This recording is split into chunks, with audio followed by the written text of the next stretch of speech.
Let's go, ladies and gentlemen. Here we are. Happy Friday to you all. It's Beyond the Surface on the X-Rated Sports Network. Below me is Dr. X, a.k.a. Dr. Phil McDonald, the founder, the creator, the owner of the Ignite team in the TBT, one of the top radiologists in the world. He the man. Upper left, we have A.M. Pfeffer, anchor, author, businessman, holding it down in our LA studios. And lower left, we have Dwight Walton, Canadian basketball legend, played in the Seoul Olympics back in 1988, averaged 7 points a game, did some dirty work out there, and had an awesome experience. But he's a Canadian basketball legend. I'm Rick Kamla. And fellas, I'm ready to have some fun, man. We got a huge show. Giannis, CP3, LeBron. We're talking Cowboys, Dwight. We got a lot to get to, man.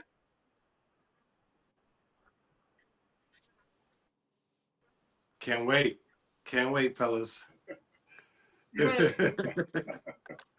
All right, so let's dive in, guys. As if there wasn't already enough going on with Giannis. Last night, 2 nights ago, actually, I thought he tore his Achilles. It looked bad. And, Doc, we're going to bring you in here in the XSN clinic. I thought Giannis tore his Achilles. He did not, thank God. He's expected to be sidelined for approximately 2 to 4 weeks because of a right calf strain, according to ESPN Shams Charania. He suffered the non-contact injury 3 minutes into the first quarter of Wednesday night's win over the Detroit Pistons. Wow, 3 minutes in?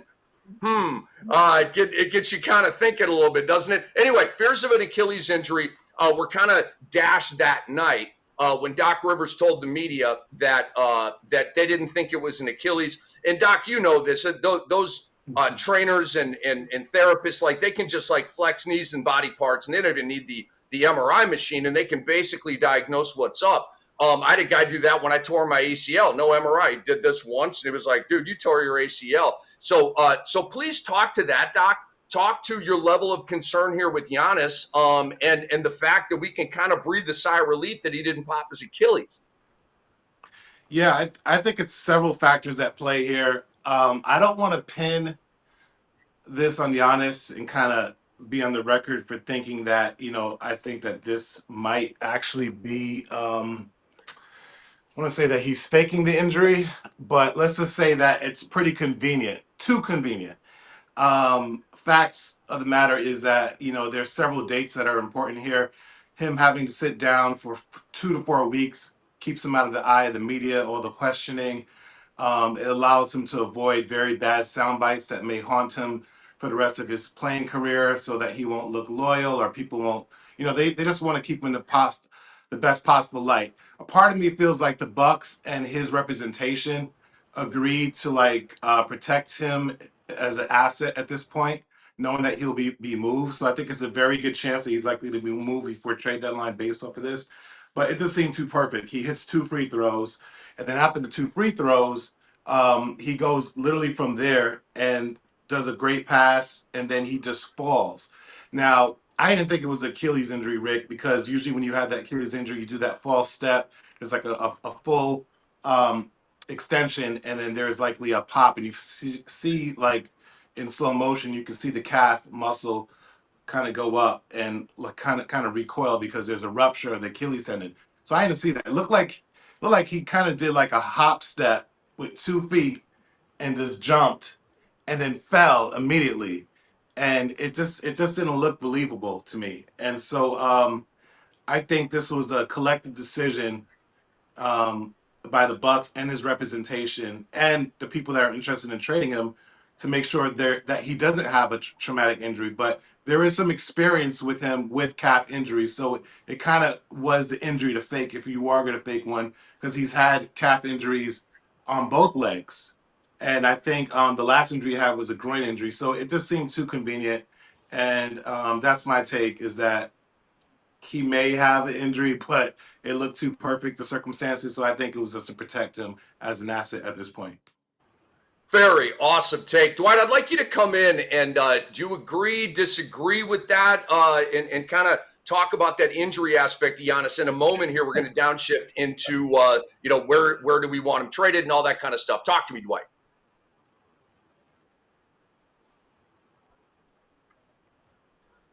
Dwight? Rick, with all due respect to my loving cousin, Dr. Phil McDonald, I am stunned that the resident physician on our esteemed panel would give that sort of take. It makes no sense to me. A professional athlete is not in the business of faking an injury. No professional athlete wants to stay out for a month, not play basketball for a month. I understand the asset part of this whole scenario. I get that part. But Giannis Antetokounmpo is not in the faking an injury business. I understand that Knicks fans, Rocket fans, Warriors fans, San Antonio fans, they may have a certain stake in what's going on with Antetokounmpo, but the reality is no player is going to fake an injury and stay out for a month because he doesn't want to play for a team that doesn't go anywhere. At the end of the day, the Milwaukee Bucks franchise is paying Giannis Antetokounmpo a handsome sum of money to be a professional, to show up and to do his job. So for anybody to have the opinion that this injury is convenient or staged or fake, to me, is extremely disrespectful. It lacks integrity for the sport and integrity for your own character. No way, as a former professional athlete, can I see another athlete faking an injury just because of trade rumors. That makes absolutely zero sense to me. None. Zero. Zilch. Nada. It happens. Don't ever bring It happens that up. all the time. Never. It happens all the time. You're naive to think that it never happens and won't happen in professional sports. Me It happens naive. all the time. People call out sick all the time, Dwight. You never called out sick from No, work, come Dwight? on, man. But Come on, Dwight. Phil, You're professional. what? You never called out sick I hear you. and not been sick? What? Phil, Please. Move no. on. I respectfully disagree. Zero. No. No. Sorry. Oh, I love it. Sparks are flying already. AM, where are you at with this?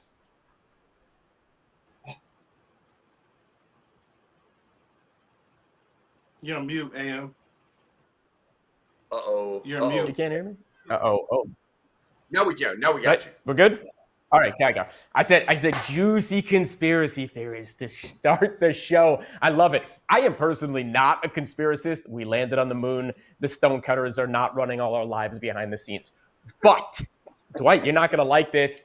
I'm with Doc X on this one. This is absolutely a phantom injury. It is what it is, man. This is too convenient. And it is okay, by the way. It's not that Giannis is necessarily saying, oh, I'm not going to play. This comes from the highest level. The Bucks need to get something in return at this point. This team is a bit desperate. Let's not forget that at the moment, they don't own their first round 2026 pick. They are on the hook for a lot of cashish to Dame Lillard after, for whatever reason, buying him out and getting him off the team. A fortune kicked the can down the road for him.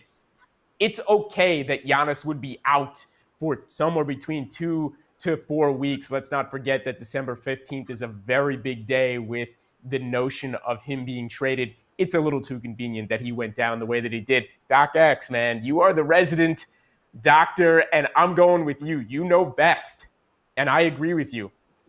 He's calling out sick. I appreciate that. And let's just call it like it is. It's okay that he is.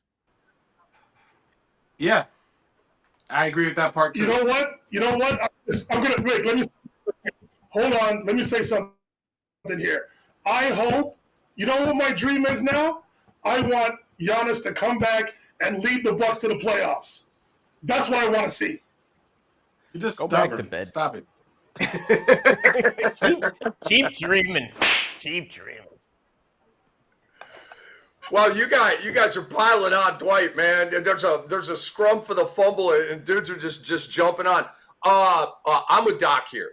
I mean, it's 3 minutes into the game, and I like Doc's description on that. It wasn't like Halliburton or Doc. You're right. Like maybe, I don't know. It was like too fuzzy for me, but it looked kind of like an Achilles. Maybe it was like an over extrapolation by me. Speculative extrapolation. But yeah, I mean, 3 minutes into the game, I mean, like, what about people that had over bets on Giannis? Just saying. Just saying, right? I mean, think about that. 3 minutes into the game. It wasn't 3 minutes into the fourth quarter, like right at the beginning of the game. Why did he even play in the game? It's all murky. I don't know is ultimately my answer, but I'm listening to this conspiracy theory because Antonio Daniels taught me this. It's called a license to lie. Teams have a license to lie. They can cover stuff up. They can do stuff cloak and dagger. They can do that. Okay, so you make up a calf injury, you make up an MRI. Heck, maybe Giannis actually was in the MRI machine. I don't know. But you know, you can report all of that stuff and get it out. I mean, you've got to stretch your imagination in the sports world, right? I mean, Doc, it's kind of sci-fi, but I mean, I'm not disagreeing here. And he wants out. They have to trade him. They have to preserve his value. You got to get him off the floor. And so the NBA would be pissed at the Bucks if they just pulled Giannis off the floor. We're going to trade him. We sent him home. The NBA is going to be like, you can't do that to Giannis Antetokounmpo, one of the top 5 players in the league. Can't do that. So you got to make up an injury to get him off the floor. Or, you know, I'm not saying definitively that they've made up an injury here. Doc, I'm just saying I'm buying your theory. Doc, I want to ask you a question about this is important, actually, about this injury. Wait a second. Hold on a second, Dwight. Forgive me, because this is important to deep dive in the XSN clinic, and only Doc can answer this question. Rick, you bring up such a great point about the groin, right? Or what a hamstring injury might otherwise think for a team. Is the calf injury, Doc, something specific where when he's traded, some other team is like, ooh, that's okay, come back from a calf injury, where like hamstring is bad, groin's bad, maybe some other lower leg injury is bad? Maybe you can give us some color on that as to, is this kind of the best of the versions of an injury that other teams are not going to be too concerned about, or should they be just as concerned as something like a groin or hamstring injury? I would say calf and hamstring about equal, because, you know, a hamstring, it can be lingering all season, and if you play with it, you get injured again, it could just be worse and never go away. The calf, as you know, is the one that will scare like the media straight from asking them any questions. They'll leave it alone, or about drop it because they think Achilles rupture is down the pipeline and no one wants to see that for Giannis. No one wants to see the Achilles rupture. So they were like, yo, let him sit down. We don't want to see that for Giannis. So that's why I think they chose this injury. It's been a popular injury for stars recently. Tatum, Damian Lillard, you know, Halliburton. And so, he has calf tightness. And previously it was just the groin. It just came out of nowhere. So, but the other thing is they're going on the road. They're going on a road trip. So it's literally his last home game. He shoots 2 free throws. He makes both free throws. And then he does this beautiful assist and does a hop stop and just falls on the ground like a little kid that's being dragged. You know when the kids get limp and they just fall back? That's exactly how it looked. It did not look like a natural basketball movement. He even wasn't in his full stride. Here you go. Crossover, about to go out of bounds, dish. Then he hop step and just goes down. He just drops. Hop step. You got to do a better. You got to do a better job of selling the equipment. That's some bad acting right there, man. You got to do a better job of selling it than that. Holy cow! Yeah, he just falls down like a little kid that's mad at his parents. Roll around and grab it and grimace a little bit. You know, like Jimmy Butler. Jimmy Butler's a great actor. He's always, and then look it up. Is the ref looking? You do that type of stuff. Yeah. Go ahead. Go ahead. So you're telling me that the general manager of the Milwaukee Bucks, John Horst, sent a text message or a phone call, says, "Yo, Giannis, come into my office. Here's the deal. You're not happy. You want to go to a situation to where you have a better chance of win. So to win. So here's what I'm going to tell you to do. Do me a favor. A couple of minutes into the game, you're going to score a basket. Then you're going to be running down the court. Then you're going to fall down and fake an injury." I think his agent said it. I don't think he said it. I think the agency and the Bucks talked, and they without saying so, they were like, "Look, we just want to make sure no injuries happen. You guys are about to go on a road trip. We're waiting for December 15th. Whatever you have to do, wink, wink." Do you hear yourself Right. now? Yes, I You do, hear because as a physician, you know how many requests that, and I have to sometimes say, "I can't help you here. I can't do this. Oh, can you write me a sick note? Sorry, it's not my field. Can you write me this? No, sorry, not my field." People think like this. I'm telling you, bro. People call out sick all the you're time. also People want excuses. Dwight, you're also prefacing like a scenario with this notion of the conversation that the GM had with Giannis specifically, but the what you're prefacing is not necessarily how the conversation would have otherwise gone, right? Like, "Hey, Giannis, you're unhappy and we're trading you." No, I think if it's coming from the top, which it very well may have had, like, this is collusion across the board with everybody. And again, not necessarily a bad thing in this situation where the GM would otherwise think, "Okay, what's the best way to go about this? It's time to move on. We get it. We're below 500. You're not staying here. You've given us an amazing 10-year run." Yeah, that's more reasonable. Trade? No, I say they're going to trade him, but what are they using to an excuse to sit him down until they trade him? That's what we're talking about here. That's all this is. Fall down. It's no big deal. We've already paid you millions. We're going to continue to pay you millions, but now we have to get you off the team over the next 2 to 4 weeks, but you can't be playing while we do. That's it. It's as simple as that. Why? That's not even too much of a conspiracy. It was actually protective of Giannis and the Bucks organization. That's why I feel like the agent had something to do something with it. It's protective of both of them. It keeps everybody in a good light, and it keeps him from being questioned after every game. It keeps the reporters away. He stays home on a road trip. It's actually a perfect. It's actually a perfect scenario for them. Very convenient. Well, you know what? I'll respectfully disagree with everybody who has that opinion. I love you, Dwight. You're the best, man. You are the best. Do you ever disrespectfully disagree or agree? Yes. So I want to. Sorry. No, it's all good. I want to thicken the plot here a little bit. Is it so the top 4 guys that need to be traded in the NBA right now, the top 4 guys are Trae Young, out indefinitely, Ja Morant, out indefinitely, Zion Williamson, out indefinitely with another made up whatever, some soft tissue, and Giannis, out indefinitely. So all 4 of those teams know that they desperately need to trade those players.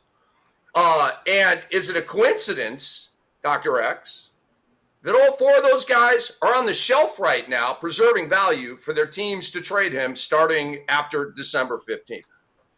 I'm just saying, am I onto something here, or am I crazy? Oh, you're absolutely onto something. I think these are phantom / load management injuries, meaning they probably have a history of that injury this year, or probably have nursed an injury that they could play with.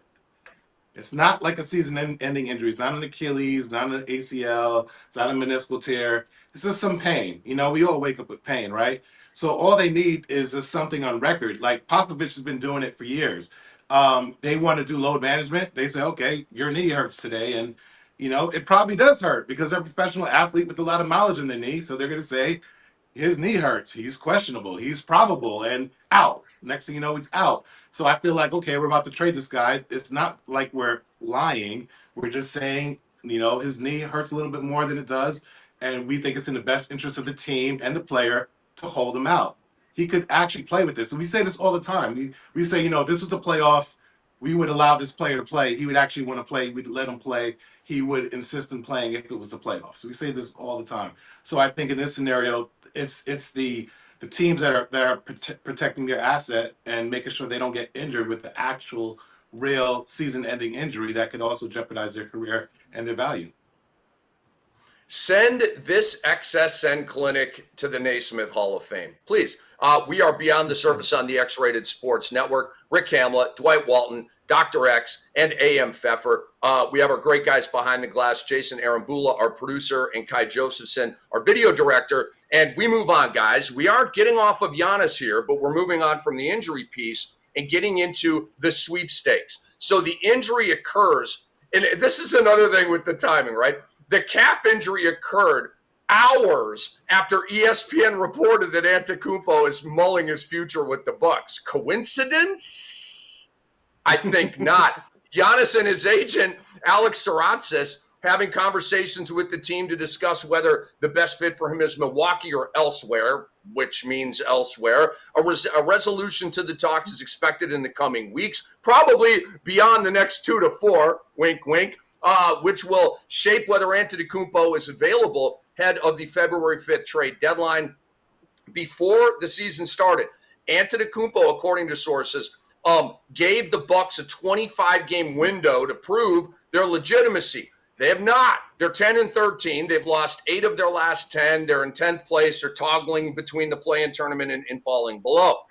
Several sources have characterized the losing as frustrating to Giannis. One source with direct knowledge described it as the writing on the wall, as his exit will be inevitable here. So let's layer this. First of all, we got to vet. Was that Giannis's last game as a Milwaukee Buck? And then we're going to move on to Knicks, Spurs, Hawks, and all of the possibilities for Giannis. Dwight Walton, you first on this one, man. Was that Giannis's last game as a Buck? This is a tough one for me to answer because I feel the injury is legit. I think the teams are now. There is precedent in trading a player that is injured. It just happened this past February with Luka Doncic going to the LA Lakers with his quote-unquote calf strain that he suffered on Christmas Day. So can a player be traded while they're injured? Of course. But I still think that Giannis will play a game for the Milwaukee Bucks before he gets traded. I believe this injury is real. I think he comes back. I think he plays. And I find it ironic or odd that he gave the Bucks a 25-game window. Out of those 25 games, he was injured for like 7 of them. And during those 7 games, the Bucks went 1-6. So while the team was losing, he wasn't playing. So how could he give his own opinion a fair assessment if he wasn't playing? So I think Giannis will play a game before he gets traded. I ultimately think he will get traded. Will it happen at the trade deadline or will it happen during the offseason next summer? That remains to be seen. But I think Giannis will play a game before he gets traded, or some games. AM Pfeffer, was that Giannis's last game as a Buck? Yes, it's his last game as a Buck. The unofficial pistol, December 15th. In the NBA, that's when it all begins. That's 10 days away, my friends. Don't forget that date. It's very important in the NBA, and we are less than 2 weeks away. And obviously what happened last night happened for a reason. We've all covered that. That was his last game as a Buck. He's given his 10 years. It's been an incredible run, inclusive of a championship and 2 MVPs and 7 consecutive first-team All-NBAs. Giannis, you did your time in Milwaukee, my friend. Let's see where you land next. All right, Dr. X, was that his last game as a Buck?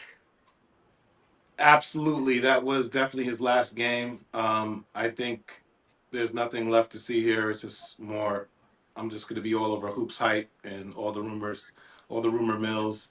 But honestly speaking, I'm just, tuned out at this point. Wake me up when they give me some breaking news. Okay. All right. So I agree with you guys. It's that was his last game as a Buck. All of the reasons that we've talked about here, the writing on the wall, all that kind of stuff, getting him off the court so you can trade him and preserve value, all of that stuff. Check all the boxes. But check this out. Let's add a log to the bonfire.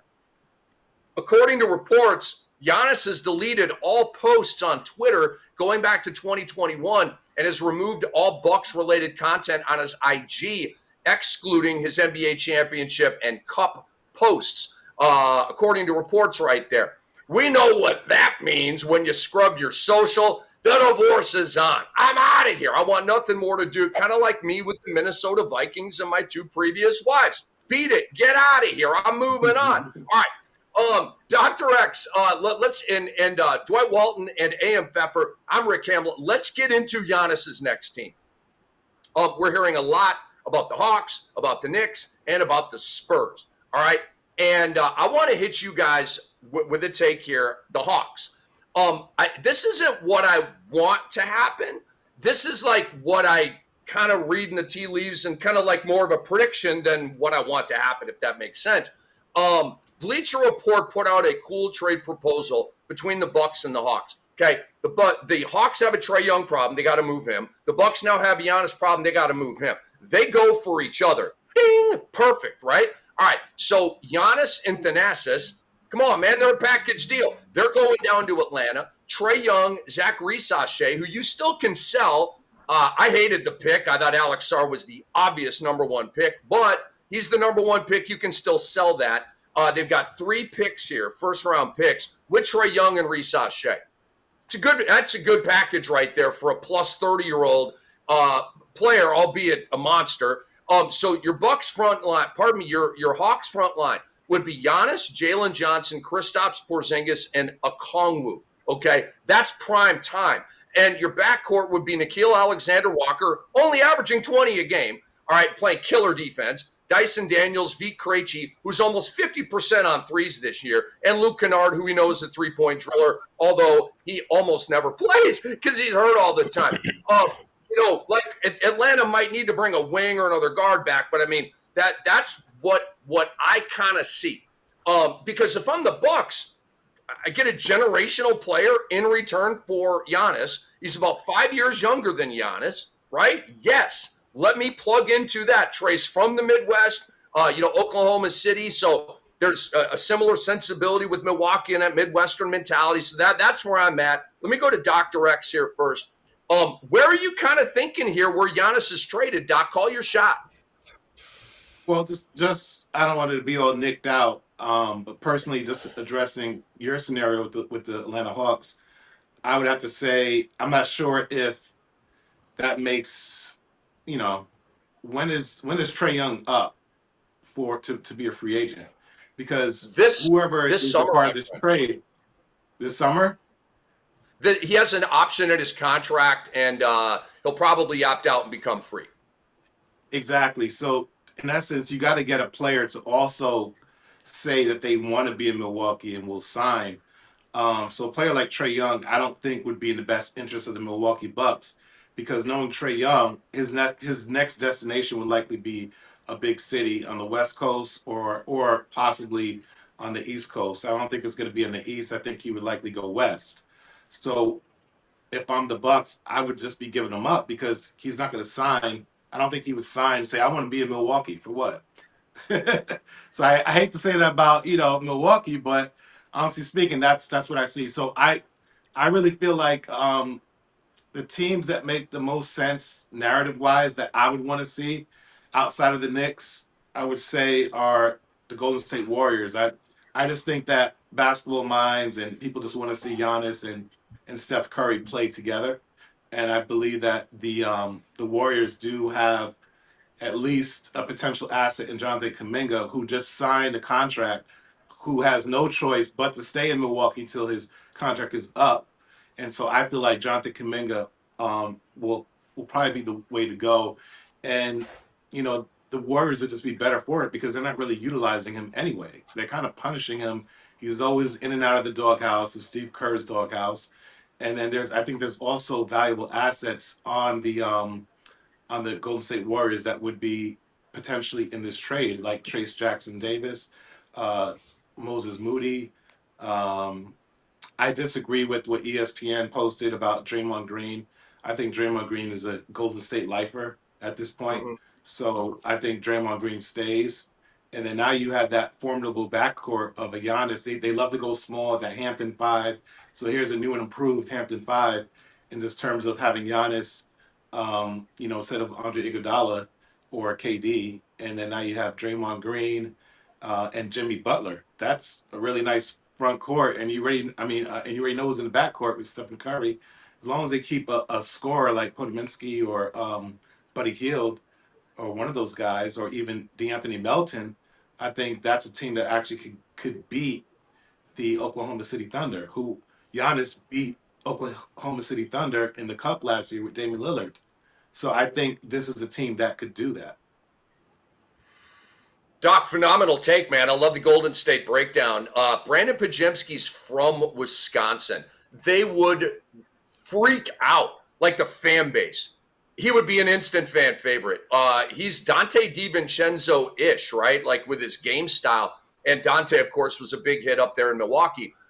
So maybe it's Kuminga and Pajemski and some stuff around that. But you're right. Golden State does have some assets that would be attractive for Milwaukee with the rebuilding process.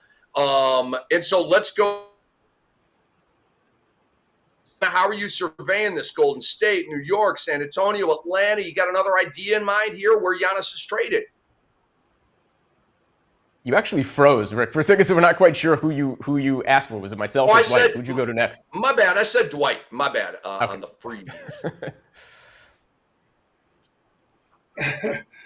While all the deals that are being put out there over the stratosphere, I think Milwaukee, while they have to do what's best for their organization post Giannis Antetokounmpo, I think they should try to trade him to the Western Conference. And if I'm Giannis, personally, I want to go to a team that has young athletes and are going to be able to give me a chance to compete with the Oklahoma City Thunders of the world. And for me, the two trade scenarios for my money are from the Houston Rockets and the San Antonio Spurs. I just think now, would the Rockets be willing to part with Alperen Sengun in exchange for Giannis Antetokounmpo? That's on Rockets management. I personally wouldn't do it. But again, I don't want to trade Giannis in the Eastern Conference where I'm going to see him 4 times a year just bludgeon my team. So the scenario with the Rockets, Alperen Sengun, Fred VanVleet, and a 2027 first-round pick. Is that enough for the Milwaukee Bucks to make that trade for Antetokounmpo? And the San Antonio Spurs, Stephen Castle, Jeremy Sohan, Keldon Johnson, and several picks. Is that enough for the Milwaukee Bucks to engage with the San Antonio Spurs and make that kind of a deal? To me, those are the two teams that the Milwaukee Bucks should engage with. I think the Warriors, while they've got some great names on their roster, I think they're a bit long in the tooth for Antetokounmpo to have long-term success. For a short-term gain, sure, go to the Warriors. But if you want a long, sustained opportunity at championships, I believe Houston and San Antonio are the best ways to go if you're Giannis Antetokounmpo and his trade requests. AM, we have an Atlanta, we have a GSW, and we have a Houston-San Antonio 2-pack. What says you? What's next for Giannis? All right, this is worth truly deep diving on. This is Giannis Antetokounmpo, okay? I mean, this is the prize of the NBA. I get it. He's 31 years old. He's going to 32. He's probably got one more 3-year contract with a player option ahead of him after the fact. But you're talking about a guy who's been in the MVP conversation, top 4 for the last 3 or 4 years, okay? And obviously he won it back-to-back. And again, first team All-NBA 7 years running. This is Giannis. He's still a top 5 player in the NBA. Let's break this down. And I think the best way to break this down is really break it down by category. And what I mean by that is I'm going to go with, let's start with this. Who is the winner of the most desperate team sweepstakes out there? That's the Warriors. The Warriors are desperate right now, right? They're sub 500 again. Steph Curry, the window is closing there. How do we make this work? Again, you have to match up salary to salary. So if that's the case, guess what, guys? Draymond's going in that trade, okay? But here's the interesting thing about Draymond. You're talking about a guy who's got a $100 million contract and then one player option at the end of that. You think the Bucks want to take on the headache of Draymond Green? You think any other team besides the Warriors and where he's from want to take on Draymond Green headache? No. If he goes and is part of the deal with Kuminga or Podziemski or whoever else you want to match up the salaries to and make it happen, Draymond is getting bought out immediately. And guess what happens after he's bought out? He's free to go wherever he wants, including back to the Warriors. And for the Warriors, this solves a pretty big headache too, because I guarantee they're looking at that contract and not happy with the fact that they go on one more year plus a player option that there's no doubt Draymond would opt into. But if he gets bought out and then comes back, they can redo any contract they want. That's a whole different ball of wax. But the Warriors are desperate. They really are. The window is closing. The age is catching up to them. You know that I've been selling on them since the beginning of the season, and you know, not to be schadenfreude about this, but I'm happy to see exactly where they've ended up because it makes me right. This is a team that's aging and going in the wrong direction. They're the desperate team.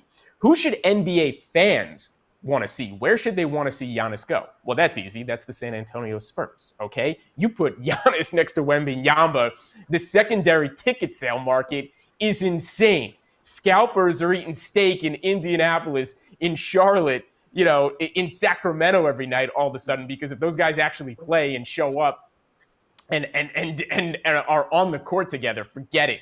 Anyone who's a fan of the NBA should tune into every single game where those guys would go, okay? Who does the league want to see? Where did the league want to see Giannis land? That's also easy. It's the New York Knicks. It's not going to happen. You can't really match this up. And again, we've talked about this ad nauseum, so unless he made it all the way to free agency, it's probably not going to go that route. But you're damn right they'd want to see, they damn right the NBA would want to see him land there, okay? Hollywood may be out here in Los Angeles, but the number one media market is and will always be New York, baby. So that would be huge for them, but probably not going to happen. Who should the Bucks want? This is important too. Who should the Bucks want to trade him to? That's easy as well. It's the Atlanta Hawks. Why is it the Atlanta Hawks? There's a couple things going on here. First of all, look at the future of the Bucks and their draft capital over the next 4 or 5 years. It's been pretty depleted trying to keep Giannis happy in all the trades they've made in the last 3 or 4 years. You know what they don't have? I mentioned it earlier. They don't own their number one pick right now. But you know who does? It's actually New Orleans Pelicans, right? And oddly enough, the Atlanta Hawks have the better of New Orleans first round, next year's first round, or the Milwaukee Bucks first round.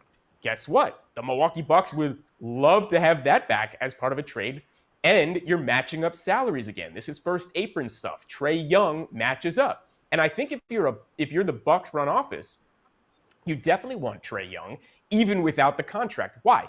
Get him in the building. Does he take to the city? Does the fan base take to him?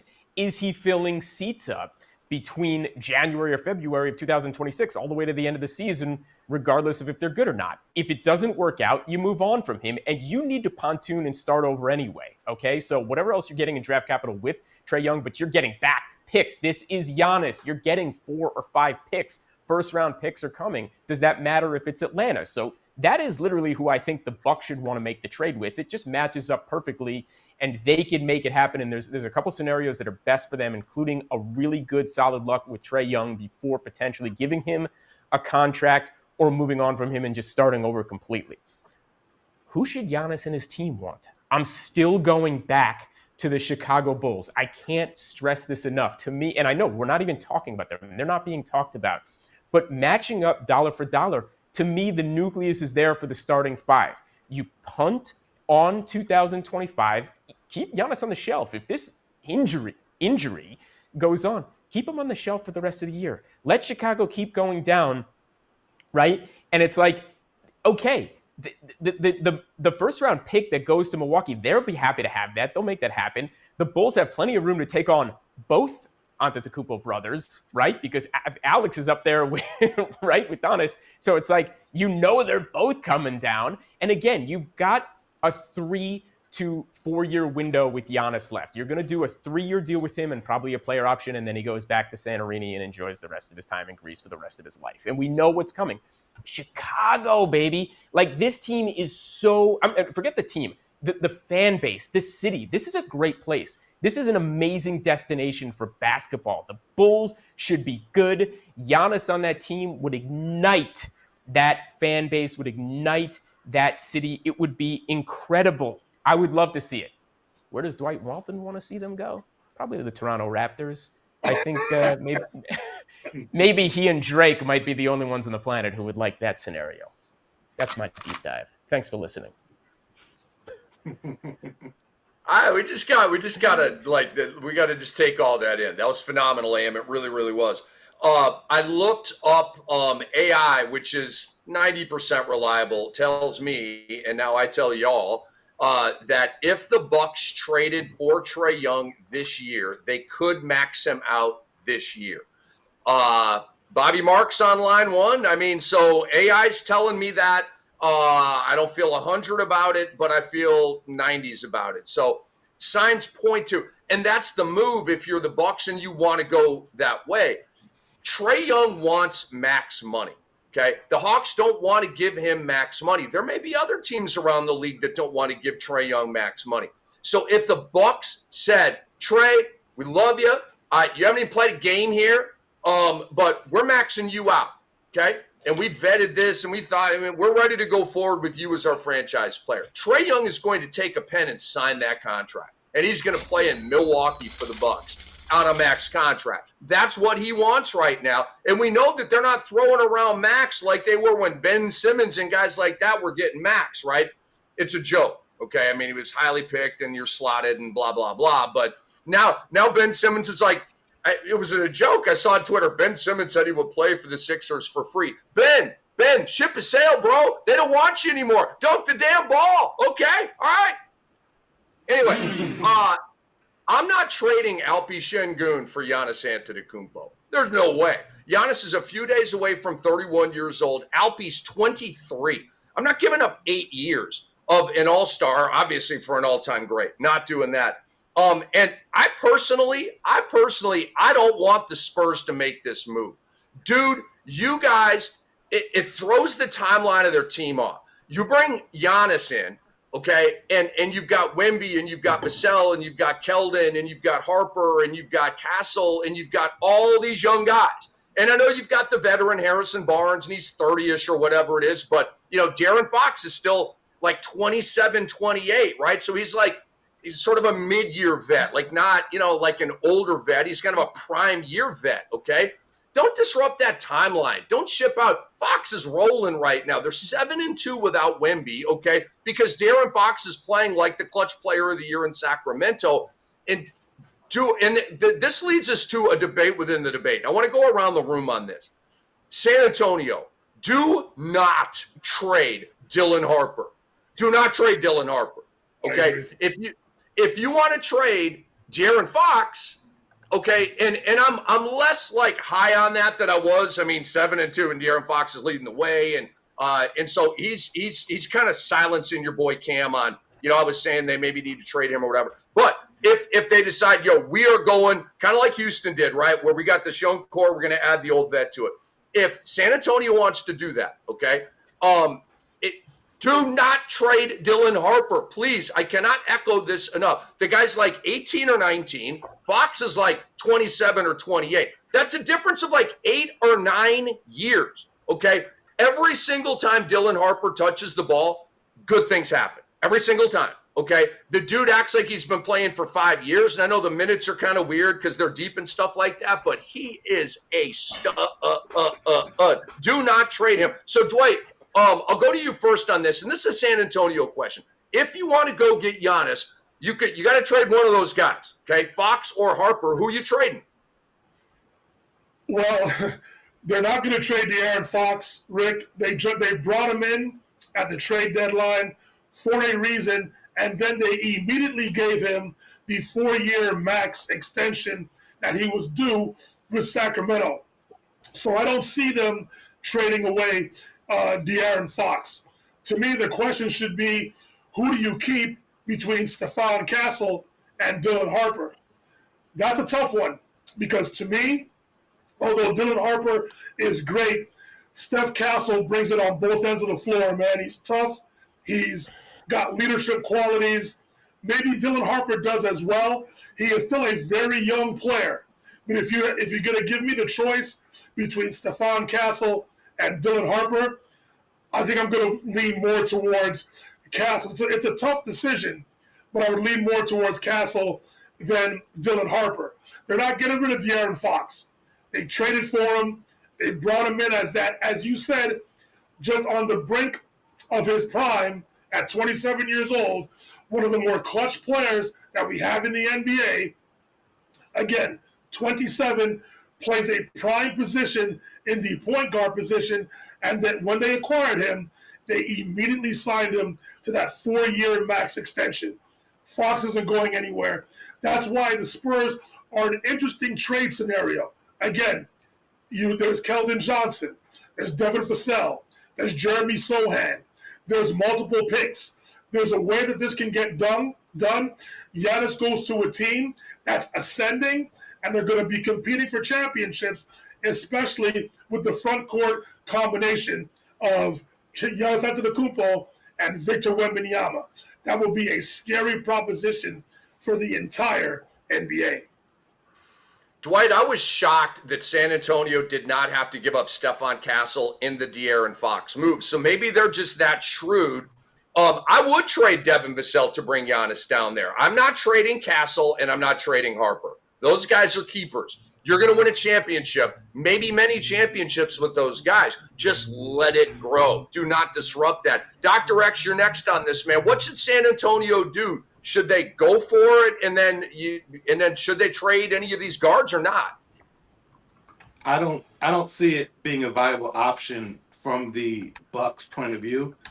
None of those players that you named equal to Giannis Antetokounmpo, and not even remotely close. I would say Castle is a great player, but he's not even like close to tier 2 or tier 1. He's young. We still improving. We don't know if he's a star. He's a great piece for San Antonio to keep, and I just think he fits. So you want to get rid of him. Same thing with Devin Vassell. I don't think he fits.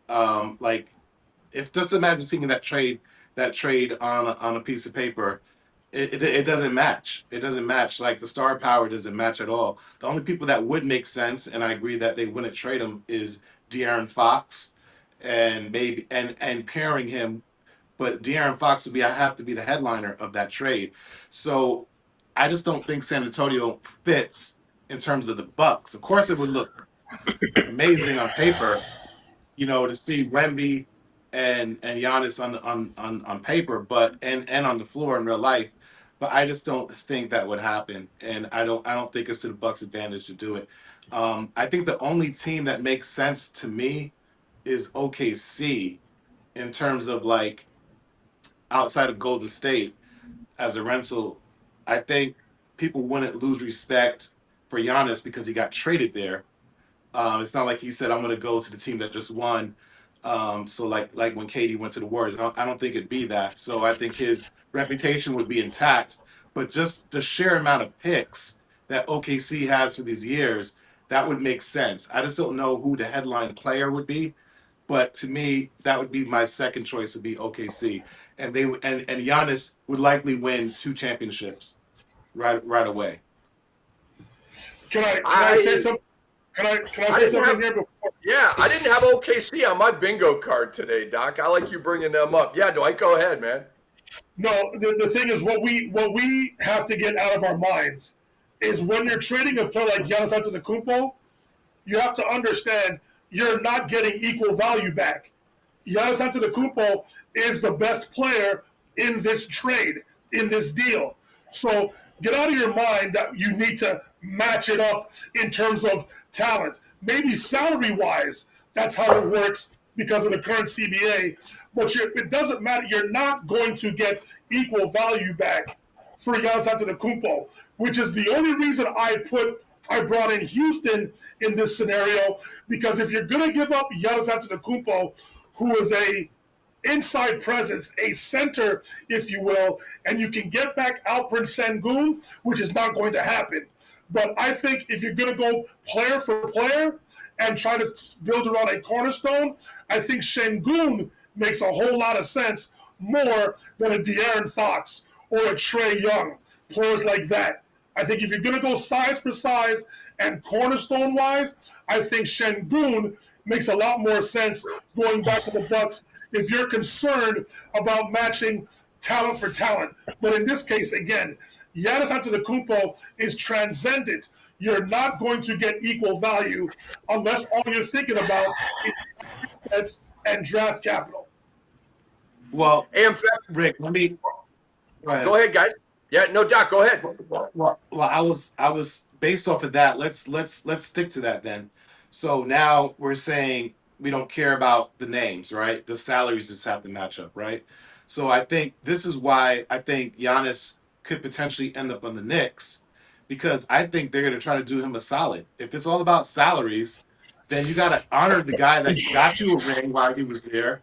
He was faithful the whole time he was there. He was a great professional athlete that would carried himself professionally the whole time he was there. So I think they're going to honor his request. If they're going to honor, if it's all about the numbers and salaries matching up, just honor his request. And I think the Knicks did give them something where the salaries matched up. So just let the salaries match up and honor his and just honor Giannis's request and send him to the Knicks. So I think that's what will ultimately happen if it's a trade that they want to honor Giannis. Now, if the Bucks just want to look out for the Bucks, then the Bucks need to do something like either Golden State, because it has some long-term viability, as well as OKC because of the picks. This is a sheer number of picks. I think they own some crazy number of picks. I saw it before, but for every year they have like protected top 1, 2, 3, 4, 5 picks.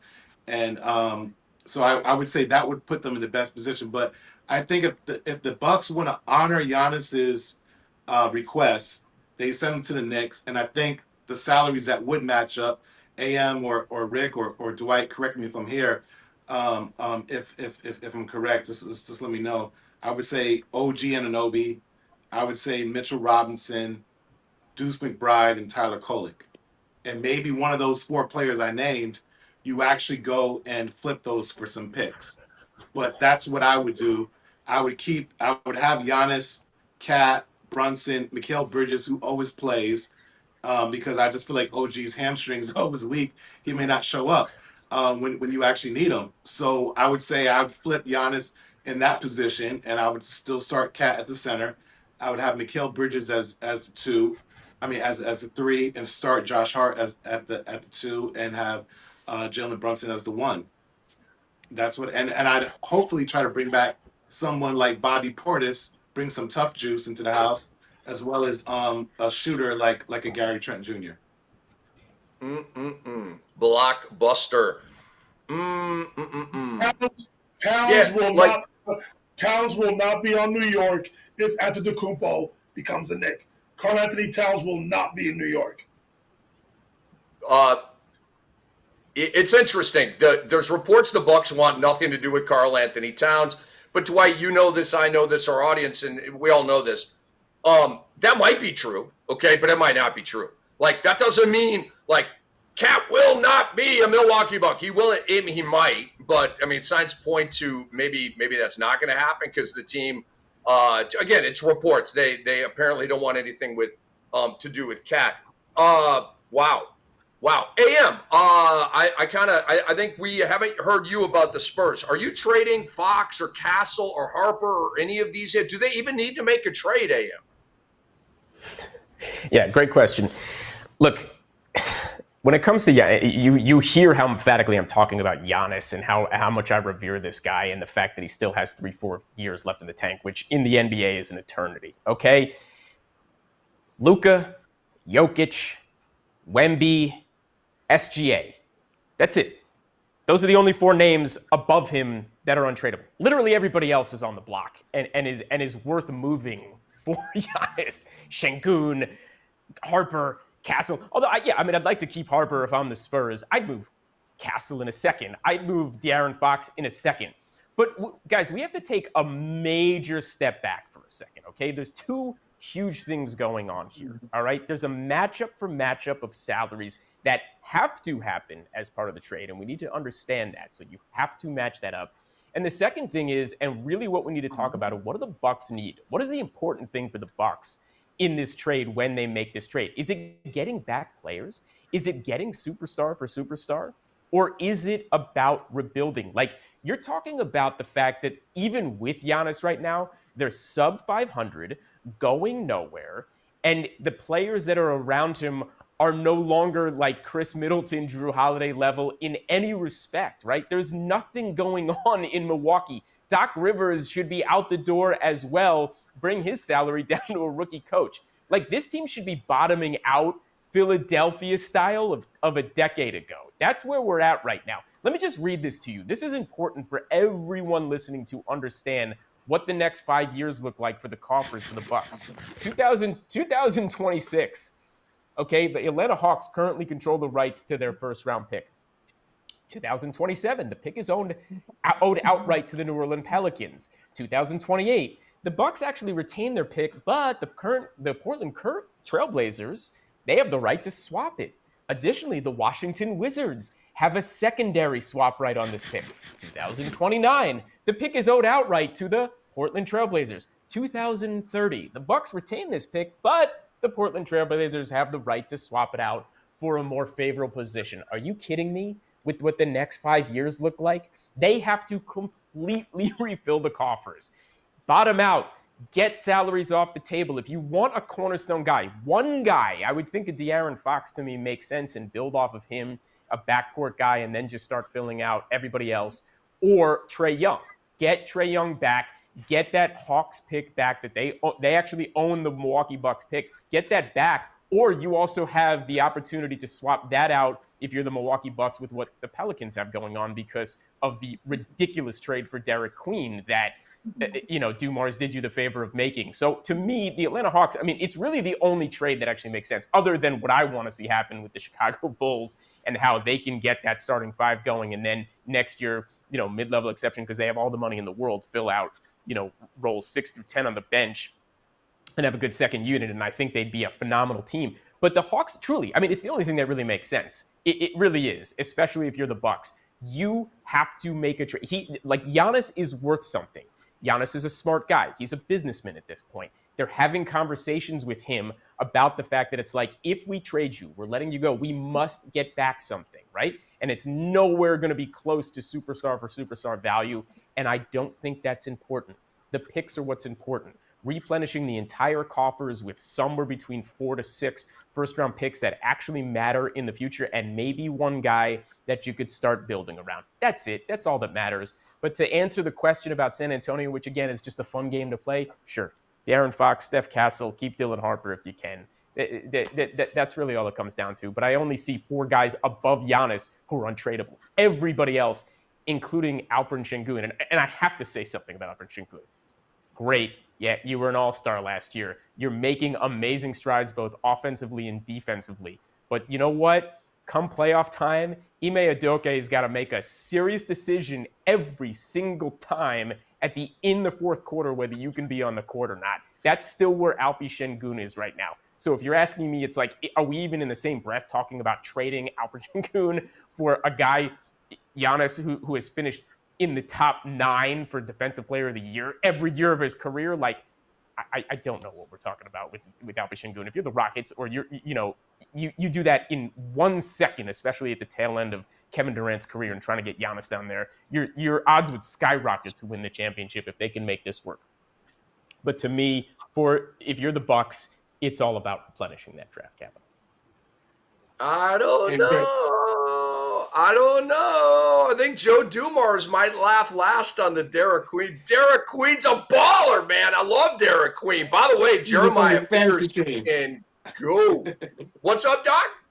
He's on your fantasy team. That's why you love him. Oh, Derek Queen, baby. Derek Queen's got skills. Derek Queen's like a low-key Şengün with all the dimes, dude. He's like 5 dimes a game. I love Derek Queen. Love that. Yeah, he's nice. He's Dumars, nice. I got your back, Joe D.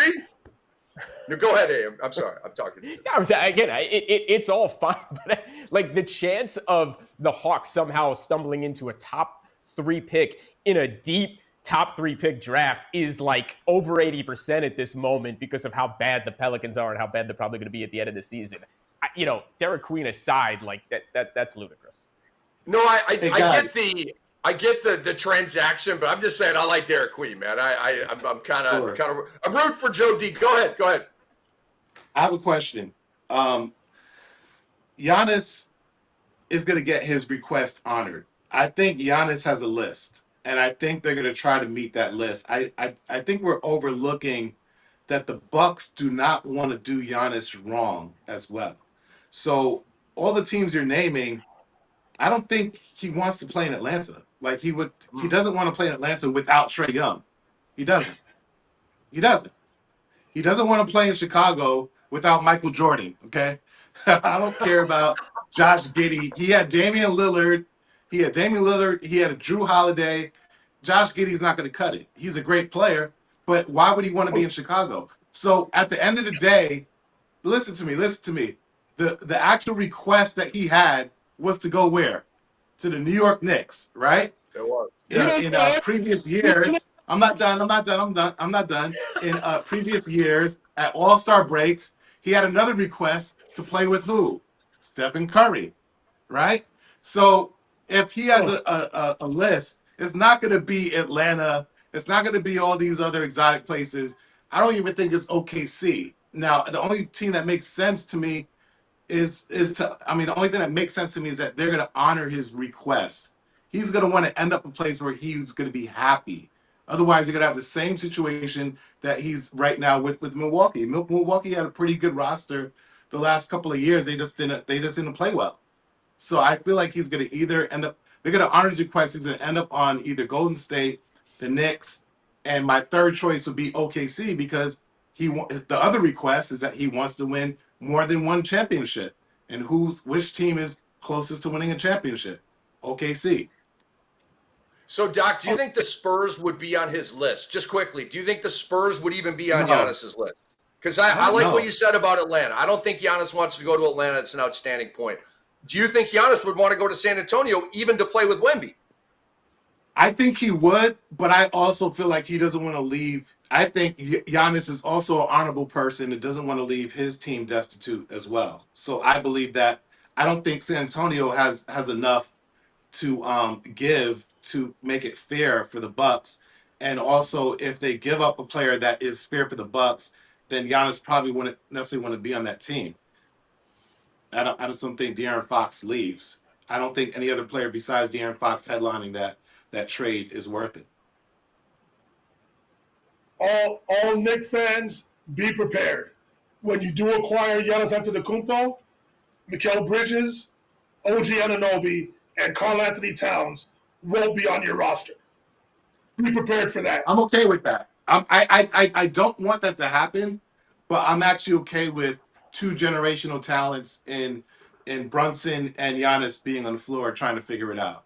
I don't mind that because as I said before, the biggest thing is that everybody's, the Knicks are going to make it to the finals, and that's it. They don't have them winning the finals. So this year is lost anyway. So why not just start this Giannis experiment from now and eventually get the depth by next year and the year after? Just get him on the team now. I actually think the rental is what's going to happen, but I'm scared of that because a team like Golden State might have what it takes to convince him to stay. So if I'm the Knicks, if this is the only option to get Giannis, you just got to do it. You just got to do it and figure it out. So let me ask the panel a question here. We haven't mentioned one team here, the Miami Heat.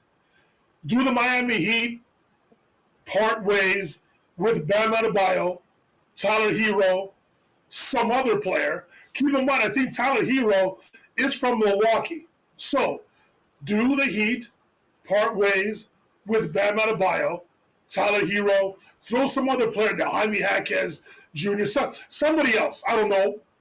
Is Miami Heat, are they a player? Are they on Antetokounmpo's wish list? I'm going to play the Doc card on this. It's like the Atlanta thing, right? He wouldn't want to go play without Hero and without Bam. I wouldn't think. Miami's not really stacking up and puzzle pieces fitting for me. How about AM Doc? How about you guys? You can go to AM I don't first. I don't see Miami necessarily stacking up. I want to address all of these things. I don't think you see Miami stacking up. Also, I do kind of see him wanting to go play with Atlanta without Trae Young. Look how well they're doing without Trae Young, and suddenly you add that as part of the puzzle, and they have the pieces for quite a while, even without draft capital, for the 3 to 4 year run that he's going to be there. I think it would be great if he went and played there. I think he'd fit right in, and Quinn Snyder would figure out how to use him tremendously. I think Atlanta should absolutely be on the top of his list, top 2 or 3. With regard to the Knicks, and Dwight, you're throwing out this pejorative of like OG Anunoby, Mikal Bridges, and Karl Anthony Towns are off the Knicks, and they're suddenly on Milwaukee. Good. Let those guys go. Good luck, Milwaukee, fitting those guys in without Giannis. I would take Giannis in a heartbeat for those 3 guys and not have to give up some other major capital to pair him with Jalen Brunson and the rest of the team that would be put together. They would be exciting, and they would still have a chance to get to the finals. Those 3 guys are great players. I mean, no question, especially Cat, who came and is playing out of his mind. But again, when you're talking about the playoffs, you're talking about toughness, you're talking about defense. Like, every Knicks fan is looking at Cat at the end of every single playoff game like, dude, are you going to get it done defensively? Are you going to grab that rebound? Are you going to take a shot that you shouldn't be? So, I'm not questioning that with Giannis. As far as like all these other teams, again, like, and I don't mean to disparage Alperen Şengün, who's having a phenomenal year, but there are still question marks again at the end of games. Like, what are they going to do for you in the playoffs? There's just no question with Giannis. And by the way, as far as Josh Giddey is concerned, because I do have to bring this up, my man is averaging 21, 10, and over 9 assists a game. The dude's almost on triple-double level. Like, he is a superstar. He's legit. He's top 12 PER in the league. He's exceptional. That is a ridiculous pairing. You talk about Robin to a Batman. He's a phenomenal pairing with Giannis and would immediately vault them into the top 6 in the East. So there's so much to unpack here. There's so much going on. Again, you got to match it up. And by the way, we didn't talk about Kobe White. Like, I think that there's a disparagement of like, why is that a thing? I think he's a guy just like Kuminga you can build on if you're Milwaukee and look at. I want to guard in this respect. I want to swap out the big man and go in that direction. I mean, Kobe White, after the All-Star game, when Levine got traded last year, his numbers were awesome. Dude was like 23, over 4 assists, shooting 50% in true shooting from the field. His splits were there. Like, the guy has value, okay? And he hasn't even like played for this year at all. There's something to be said about the future, and you got to think about that. If you're Milwaukee, you're saying, cool, I get back the guard to build off of, and I get 5 or 6 major picks for Giannis. There's so much to think about with what you're doing in the future of Milwaukee. You are going to suck for 2 to 3 to possibly 4 years after the fact, and you've got to think about how you're building and what type of team you want to be, and you need all those assets to refill because you have to get that back before Giannis bolts in free agency either way. But I would think Giannis would want to play for Atlanta. I think he'd probably, of course, want to go down to Miami because everybody does, though I don't, again, see them on the radar. And yeah, Dwight, just to wrap that up, Mikal, OG, who I love, Indiana Hoosiers, and of course, Cat. Sure, go to Milwaukee. I'd take Giannis in a heartbeat for all 3 of those guys. You guys are There's just no trying to way have I'm sexy trading. takes. I'm not trading all 3 of those guys for Giannis. No, you guys are Go ahead. You guys are just trying to have sexy takes. I'm not trading all 3 of those guys for Giannis, man. No way. Not all 3. You're not trading those. You're not trading all 3 guys. Yeah.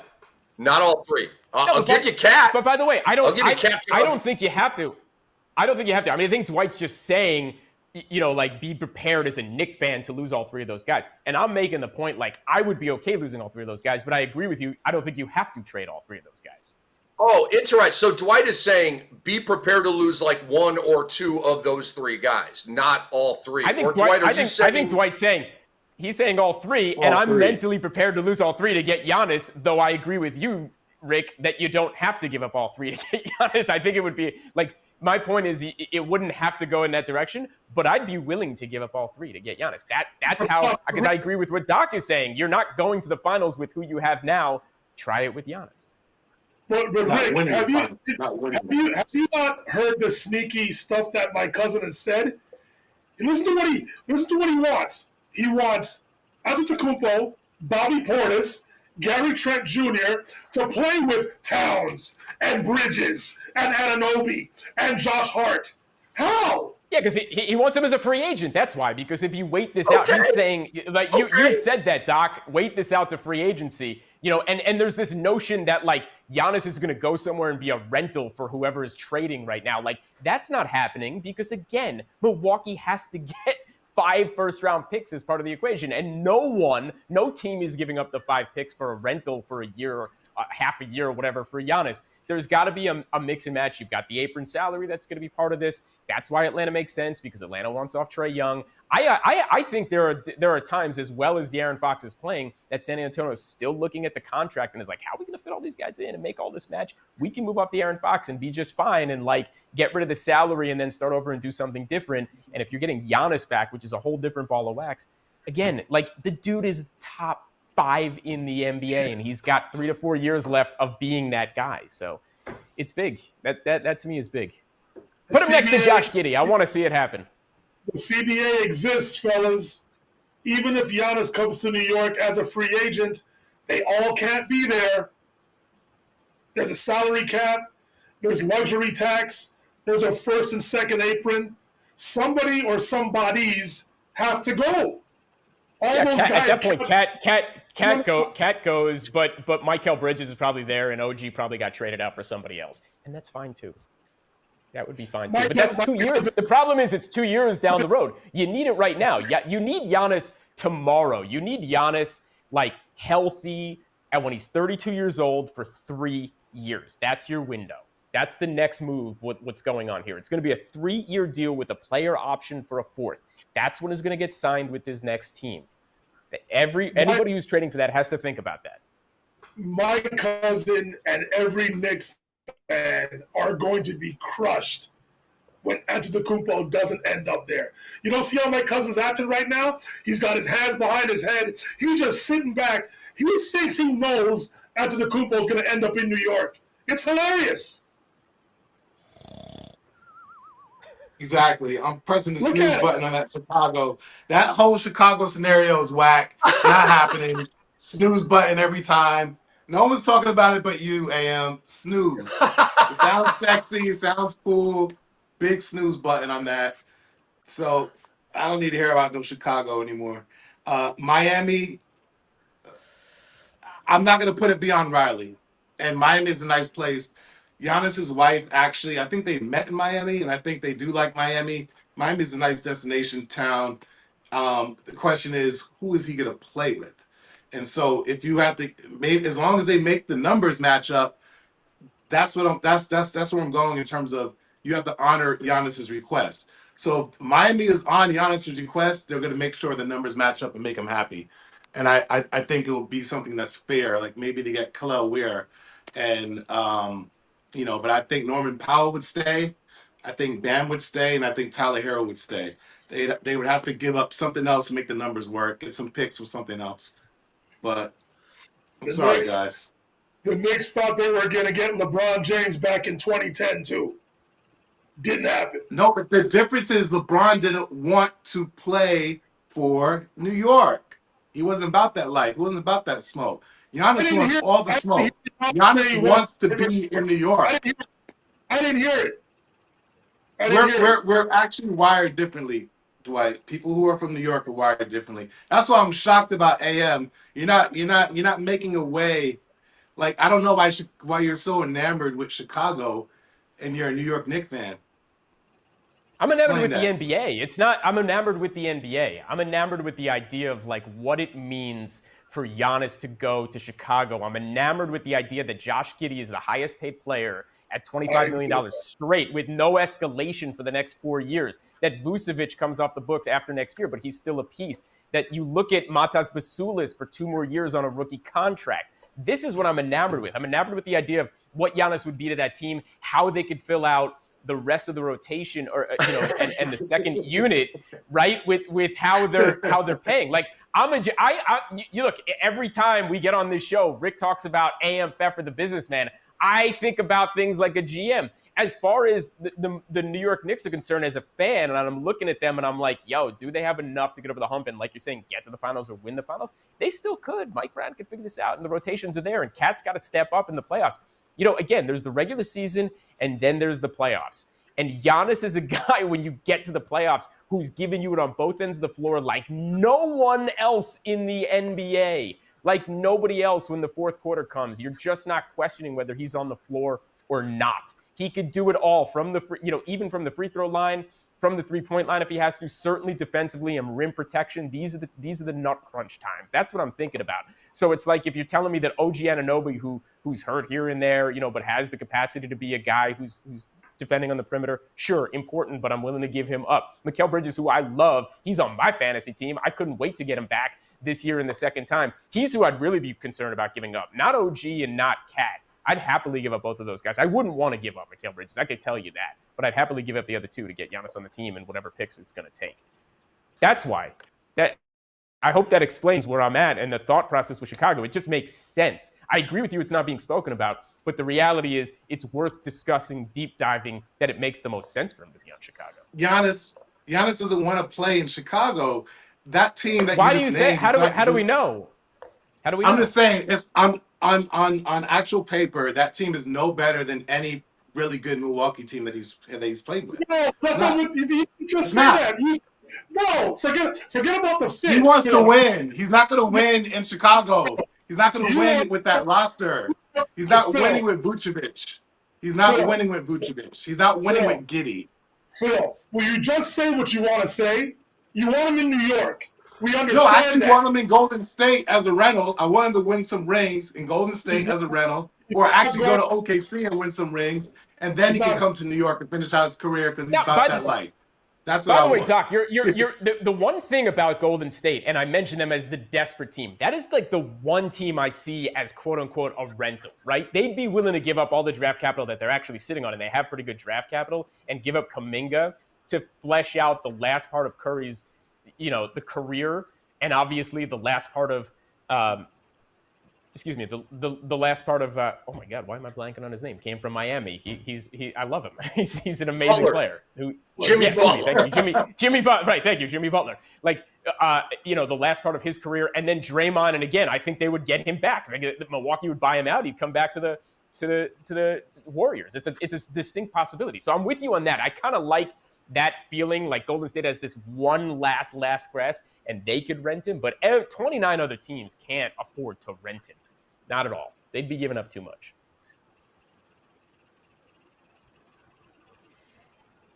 Okay. The dust is settled on the great Giannis debate. I had to let it breathe there for a minute, okay?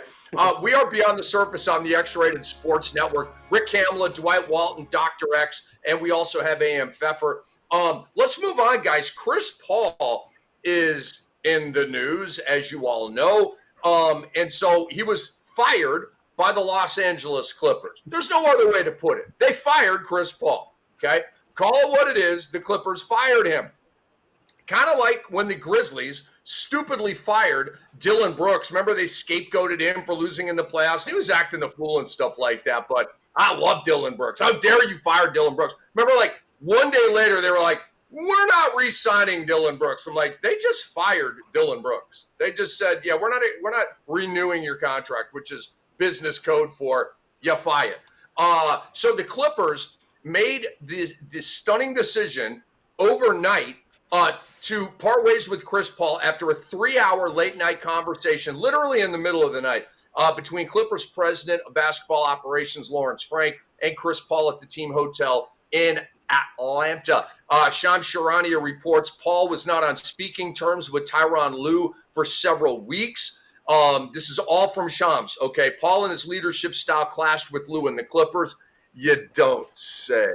Who told Charania that Paul was vocal in holding management, coaches, and players accountable. The Clippers believed Paul's style had become disruptive. It all just makes me laugh. What did you think you were getting into here? Okay. And he's, he said that he's going to retire at the end of this season. He signed a 1-year, $3.6 million contract in July. The Clippers and Paul, according to Shams, could entertain a buyout. However, that would require a team to have a roster spot. Ding! The Los Angeles Lakers have an open roster spot. And when in a previous episode we said script the end of Chris Paul's career, I said with the Lakers. But first, guys, pick a side here, okay? The Clippers are saying their stuff. Chris Paul's saying their stuff. This is like a litmus test. I just want to see if anybody is going to take the Clippers side in this, or if we all are kind of looking and taking and having Chris Paul's back right here. AM Pfeffer, you first on this. Or pick a side. Are you with the Clips or are you with Chris Paul here? How could you ever be with the Clippers? This is the clown organization of clown organizations forever. I don't care who owns them, Sterling, Bomber, whatever it is. I mean, come on. The whole nonsense with Kawhi earlier in the year, every decision they're making, the entire roster is 900 years old. This is a joke. I mean, it's not like Chris Paul's 40 years old. And Rick, I do have to say, it's like I cannot compare the same way you would with what happened with Dillon Brooks. Dillon Brooks was 27 years old when Memphis let him go. Chris Paul is at the tail end of his career, but he is shining a light on the problem, right? He is trying to hold a team accountable, a coach accountable, the front office accountable, and teams and coaches don't like that. But of course Chris Paul's right. Of course he is. And you're right that he should probably end up on the Lakers. And Dwight's right because he's a family man and gets to stay in LA. However, I'd still like to see him on Houston. I think he has the best opportunity to create the roster spot, be on the second unit, get bought out. And I understand that there's not a lot of other teams, but I think they can make, a spot for him if he wants to go down. I mean, family man or not, him leaving LA or not, you're talking about 4 to 6 months of his life. That's it. He's retiring after the season. So for one more run for 4 to 6 months, if he can get there in January, it's like, yeah, go to Houston or the Lakers. I happen to agree. Rick, you're right about that. He would fit very nicely on the Lakers. He would be a great general. They could probably handle his at this point, because JJ Redick is a phenomenal coach. The organization is obviously so much better than the Clippers. They could take him on and be just fine with his mentality for 4 to 6 months as well. JJ and Chris Paul did butt heads while players and teammates with the LA Clippers. So Dwight, go ahead, pick it up from there. I was just about to say that. First of all, the Lakers already have Marcus Smart, so the Lakers don't need Chris Paul.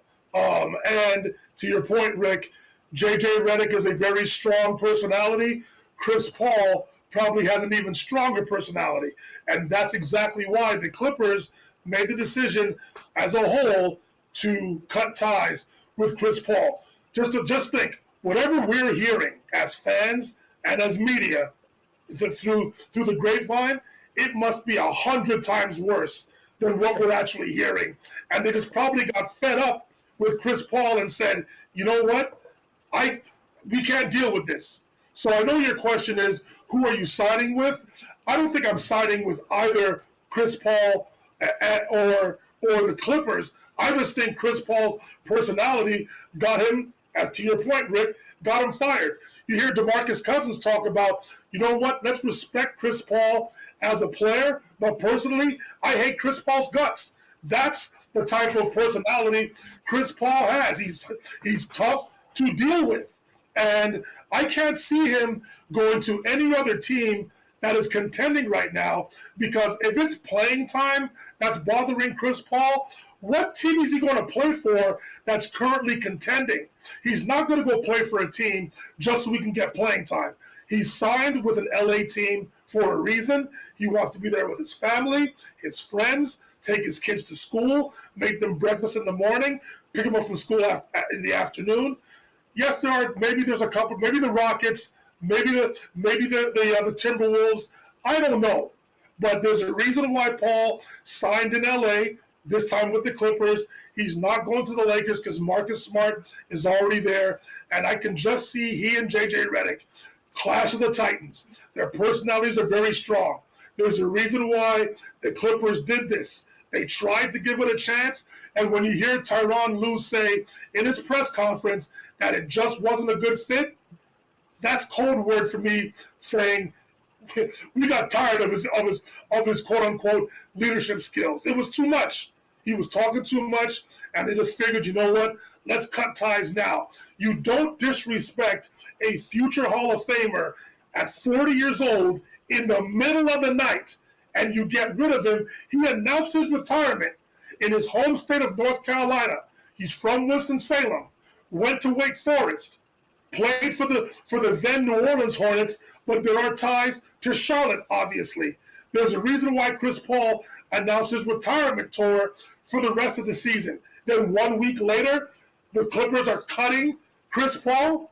It got bad behind the scenes. Really bad. So bad to the point, it's like sending home your child from recess. They sent a 40-year-old home in the middle of the night. Just think about that for a second. That's how bad it got behind the scenes. That's some Lane Kiffin stuff right there. We actually have the sound of Tyronn Lue talking about, Dwight, what you were saying. So, fellas, hit it. I don't like it. It just didn't work out like we thought it would, and like I said, I don't like it for CP, but it just wasn't a good fit, and we understood that, and so, like I said, it was an organization, they made the choice, and so moving forward, we got to see what we do, so we'll see. I mean, you think, go ahead, if somebody's got some, you think of like Tyronn Lue, how many tough press conferences has he had to deal with over the years, right? Whether it's masking some sort of load management plan with Kawhi Leonard and trying to sell something else to the fan base. I mean, he's always in this like delicate web of Clipper buzzkillville that he has to somehow make consumable to people in a press conference. Doc, come on in here, man. Are you picking the Clipper side or Chris Paul's side here? I'm with my cousin Dwight. I'm not picking any sides. I see why they would get rid of a player like Chris Paul right now in this scenario where they're not winning, and then on top of that, he's splintering the locker room with just kind of stepping out of line to the point where he's undermining the authority in the locker room, and that's the last thing you need for someone you brought in for leadership purposes. You're not the coach, so if you're undermining what he's doing and what he's trying to do, that's what you don't need, because that's just really taking the team down, and the record matches it, as well as just the overall environment. I'm sure was uncomfortable, and you don't need that when they had a pretty surprising good year last year, I would say, compared to what's going on right now. I think they went to Game 7 against the Denver Nuggets. They were playing out. They were a surprise team to me, or one of the surprise teams of last year. So, in terms of how they did it, I don't think there was any good way to do it. I think I think the biggest thing was that Lawrence Frank wanted to speak to him face to face. So that was the respect that was supposed to happen. And that's what Lawrence Frank wanted to do as a form of respect, is speak to him face to face, man to man. And so I think that was their way of doing it. Any other way was prolonging the inevitable, and they just felt like this was the time to do it. So in terms of timing, I think there was no perfect time to do it. And I think Lawrence Frank deciding to do it face to face, man to man, you just got to just respect his decision. And I don't think they were trying to disrespect the legend. They were also trying to make a business decision for them. They tried to give him a chance. And maybe Chris Paul didn't respect the opportunity he was given for someone of his age and someone that used to play there. They gave him a second chance at ending his career there, and maybe he should have respected the opportunity more. So based off of that, I'm not taking any sides. I just hope that he ends up in a nice place. This can't be the last time he's played a game in the NBA. It can't be this. I hope that the Lakers make sense, but I agree with you guys. I think he and JJ would butt heads, so I don't see any scenario where maybe he goes back to OKC, where he was actually a part of that, maturing that young nucleus, and he gets a ring that way. I think OKC might be a good destination for him. Another destination would be Golden State Warriors if they get Giannis. I think that would be a good destination for him as well in a buyout situation. I want to say something about this. Going back to the Lakers for a second, and Dwight, you brought up an interesting point. Like, they don't need CP3 because they have Marcus Smart. Well, Marcus Smart, not listed point guard, really listed shooting guard now. He's doing, I think, 27 minutes a game, where CP3 this year is about 14 minutes a game. Okay, so it's double the time for Marcus Smart. He's averaging under 3 assists a game and is terrible as Chris Paul's other numbers are, he's still over 3.3 assists a game, that's what the Lakers need. Split the minutes between those guys if he somehow sandwiches way on the team, and all of a sudden you've got more assists out of him. That is what the Lakers need, not Marcus Smart's, around 10 points or his sub 3 assists a game. He's doing what he needs to do, but he's still playing almost 27 minutes a game is a lot. And he's not contributing enough of, I think, what the Lakers need. So I think Rick's right in that respect. As far as JJ Redick is concerned, there would be a definite different understanding with Chris Paul coming. When he came to the Clippers and what that team was trying to achieve was a totally different way before the start of the season. Well, guess what? They suck. They're so far below 500 that it doesn't really matter. But if he goes to the Lakers, the conversation is, hey, man, this is your last hurrah. 4 to 6 months. That's it. Our way or the highway. Your second unit. You get 20 minutes a game. And we need you to have 5 or 6 assists. I'm not worried about your three-point shooting, your free throw shooting, your points per game anymore. Go feed the other guys and run the floor the way I need you. They can coexist for 4 to 6 months to do that if the Lakers want to make a push for the finals with him running a second unit. And I do think that it would be beneficial. If they play him. Dwight, just super quick point. I think the root of Chris Paul's angst and irritation and agitation is the fact that he wasn't playing. And he said at San Antonio, right, if I'm not playing, I'm dying. He wants to play, even 15, 17, 18. He just wants to be involved. He wants to be in the flow and the lather and all that kind of stuff. And the only way it would work in LA, the only way to keep him in line and keep it positive and productive is to play him, right? Don't sign him and then turn him into the OG, the Udonis Haslem of your team. That's going to piss him off, and he's going to do all this other stuff. Dwight, go ahead. Just want to go on your point here. I don't think the Lakers need Chris Paul's assists. I get what you're saying, but between Doncic, Reeves, and James, those guys are averaging close to each 8 assists per game. So I don't think those are first unit guys. Those are first unit guys. And to Rick's point, the second unit, when it comes time, you give him 20 minutes a game, shave 7 off Marcus Smart, give him 20 minutes a game, and get the extra few assists. It will make a difference at the end of games when the points come down to 2 to 5 points. When the games are that close, that's the difference. You can't mention those guys as first unit guys getting all the assists. That's not what we're talking about. Second unit, who's feeding the other guys and making the team run and floor generaling for you. That's fair. I also want to address our loyal viewer here, Correa. She asked the question: if this kind of stuff is going on with the Clippers, does it make the Clippers a viable destination for free agents? Correa, it's Los Angeles, right? It may be the Clippers. It's Los Angeles. Yes, the state taxes are very high in California, but at the end of the day, I think a lot of players would love to live and play in the city of Los Angeles. But I just think there's a whole lot of clouds over the Clipper organization. We cannot underestimate what's happening with Steve Ballmer, Kawhi Leonard, and the controversy that has been going on since before this season started. This is all a part of it. And then you add in the Chris Paul controversy. Something has to happen in that Clipper organization for this whole cloud to go away. I think it's a contributing, maybe not major, but it's a contributing factor to how this season has gone. And to my cousin's point earlier about the roster last season, the Clippers roster was a lot younger. Jeff Van Gundy had some athletes to deal with defensively. Derrick Jones Jr., Amir Coffey. Those type of players were on the roster last year. They're not there this year. They went older.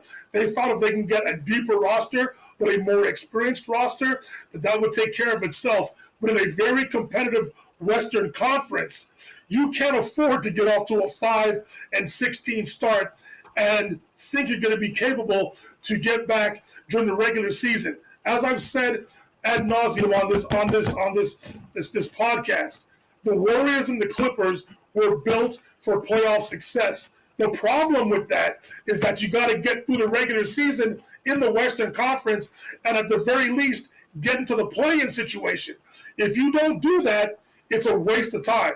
So again, the cloud with the Ballmer Kawhi Leonard aspiration fiasco, the Chris Paul fiasco, and then the worst thing, the 5-16 record. Something has to happen with this Clipper organization. Either you make trades, you start from ground zero, or something. And I think the beginning is the Chris Paul firing, or getting Chris Paul off the roster. Let's see what Lawrence Frank and Steve Ballmer do going forward. All right, fellas. So I'm going to give you my answer on this. I'm with Chris Paul all day long. This is the same thing with Lane Kiffin. Chris Paul is a expletive. How do I say this in the nicest way? okay? In the nicest way possible. I mean it in like that when we talk about killers in basketball, right? Steve Smith told me a long time ago. He said, Tricky Ricky, the only way you can win a championship is to be an bleep hole, okay? Or, he said it's the only way. He said, if you're not that, you won't win a championship, period. And so Chris Paul doesn't have a championship, but he's got that vibe, okay? So this is who he is, 20 years, 21 years, whatever it is into the league. Like, I feel like the Clippers were maybe a little naive about this, okay? You bring him in and then you don't play him, and he's walking around in a bad mood all the time and getting into people. What the heck did you think was going to happen, okay? If you played Paul 20 minutes a game with the Clippers, I believe he would still be in a Clipper uniform and just humming along, coming off their bench, and as Dwight said, 5-16 or whatever the heck they are. Chris Paul's never going to change. I don't want him to change. I love this about him, okay? I want to be in the foxhole with Chris Paul. He wants to win, period. If you are in the way of that, he'll let you know every single time without exception, okay? Hello, that's how it should be. You know what? The Clippers suck. They always will. They're cursed, just like the Browns, just like the Jets. I'm not sorry, AM. You already know the Jets killed Carl, man. They're cursed, okay? The Clippers are cursed. Nothing good will ever happen to the Los Angeles Clippers. It won't, okay? They treat their players like garbage. Let's go into the history a little bit here, okay? It was messy when Elton Brand left the team. Remember him? The great Ralph Lawler and Michael Smith, that great broadcast team, and Elton Brand, all the 20 and 10s. Come on, man. Lawler's Law, first to 100 points wins the game. That's the law. I love that stuff, okay? The Clippers did not want to max out Chris Paul back in the day when he was 32 years old. That's why he left in the first place. That's why he wanted out. Chris Paul made the All-Star team, you dummies, in age 34, age 35, and age 36. But you didn't want to max him out at 32, you morons. They traded Blake Griffin 7 months after giving him a 5-year, 171, whatever the heck that was. Not even a year, okay? Probably the best player in franchise history, and you send him to Detroit because you had to have Tobias Harris. Somehow they decided to trade Norman Powell and rock with Bradley Beal at the 2. What are you doing, you morons, okay? DeAndre Jordan, remember this? He wanted to go to Dallas. Mark Cuban had it all signed, sealed, and delivered. The Clippers basically held him hostage and kept him in L.A., okay? You can't go. We're not letting you go. It was just a weird deal, okay? Think about this, guys. The Clippers just recently gave Kawhi Leonard another huge bag. Duh. What are you doing? They severely messed with Montrezl Harrell's money. Remember him? 6th man of the year, killing it. And they just never wanted to pay that guy when he deserved it. The Clippers turncoat on Clipper Darrell. You guys remember that? Remember the incident with Clipper Darrell? Clipper freaking Darrell. The team doesn't even have his back. Are you serious, dude? Like, you don't have a whole lot of super fans. You're the Clippers, okay? You got to see. And by the way, I know Clipper Darrell is the nicest guy, man, nice guy. And so they just fired Chris Paul for caring too much. That's a whole lot of malpractice. And so that I rest my case, man. I'm rocking with Chris Paul all day. The LA Times is reporting it's unlikely that he signs with another team after being cut by the LA Clippers. I definitely do not agree with that. So we, for the sake of time, I just want to get maybe a yes or no with maybe a quick little explanation here around the room. AM, you first. Will Chris Paul play again? Yes, I think he will, and I think he's a guy who wants to finish his career on the court, right? Like he's talked about retirement this year, but like what a terrible way to go out if this was it. And I think that there are the three teams we talked about who can still use his services if they give him those 20 minutes a game. I think he does play, and I think we see him back on the court by January. Dwight, does Chris Paul play again? He signed in Los Angeles for a reason. It's about playing time, to your point, Rick. You have to ask yourself, if it's about winning and playing time, what contender will he get run for? I think he's played his last game in the NBA. I hope I'm wrong, but if it's about contributing to a contending team, I don't think he's going to be signed by a contender. He's signed in LA. His family's in LA. His roots are in LA right now for his pro career. I don't think he plays in the NBA again. I don't. I hope I'm wrong. Strong take, Dwight. All right, Dr. X, does Chris Paul play in the NBA again? Yeah, I definitely think he's going to play in the NBA again. I think he will find a team. I think some team that is probably at the cusp of making the playoffs, or actually being in the playoffs, but wanted to get that extra push, or just have some sort of veteran presence on the bench. Maybe there's a point guard that is right at the cusp of being, next one up. And I think a team like the Dallas Mavericks makes sense to me. Even though, Ryan Nembhard is doing really well, I think they might see some value in someone, Chris Paul, being on the bench. I'm sure he has a good relationship with Jason Kidd, and I think he might learn from his mistakes of what happened with the Clippers and see that people are kind of growing tired of his leadership style, and will probably just have to read the room and kind of balance out his actions. So I think a team like Dallas would make sense. I even think wherever Giannis is going, kind of handcuff Chris Paul to that. I think the Knicks might make sense if Giannis ends up in the Knicks. I think Chris Paul might also make sense for the Warriors if Giannis ends up on the Warriors. So I think teams like that could benefit from him being there. Also, don't dismiss the Houston Rockets because they lost Fred VanVleet. They don't really have a true point guard, and I think only thing that might go against that is I'm not sure how cool he and KD are, but I think there's a mutual respect at least for their games, and I think they would want a hard-nosed vet on their team in a playoff series. So I wouldn't dismiss the Rockets either. Wait, the thing with the Rockets, go ahead, Dwight. Just quickly here, the only reason I would think OKC has a chance is because of his close relationship with Shai Gilgeous-Alexander. They formed a bond. He was SGA's mentor the 1 year that Chris Paul played in Oklahoma City. And if he wants to piggyback on a team that is the overwhelming favorite to win a championship, that could be a scenario. But again, Chris Paul just doesn't want to sit on a championship contender's bench and not contribute. Yes, you're on the team, you practice, you travel, you get to be a mentor, a leader in the locker room. But I think Chris Paul still thinks he can play. And the thing is, here's also the other part of this whole scenario. Chris Paul isn't the same player that he once was, right? So that's the tough part of this. Maybe there's a reason why Tyronn Lue wasn't playing Chris Paul, right? Chris isn't the same player defensively that he was, right? Chris Paul still has the mentality, the IQ, the knowledge for the game. That will never waver. He's not as quick, and he isn't the defensive stalwart that he used to be. So that's why a lot of this right now is coming to the forefront. It's tough. I was that older athlete too.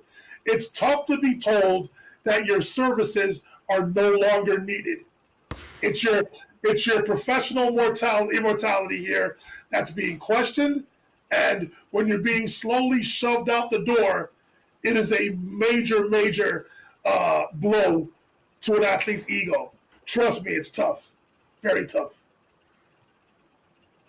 Are you guys ready for perhaps some unpopular opinions from your boy Cam about LeBron James? Let's get to this. Last night, guys.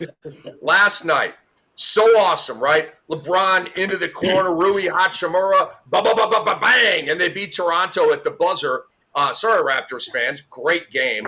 Brandon Ingram, former Laker, was clutch, but Rui was clutcher.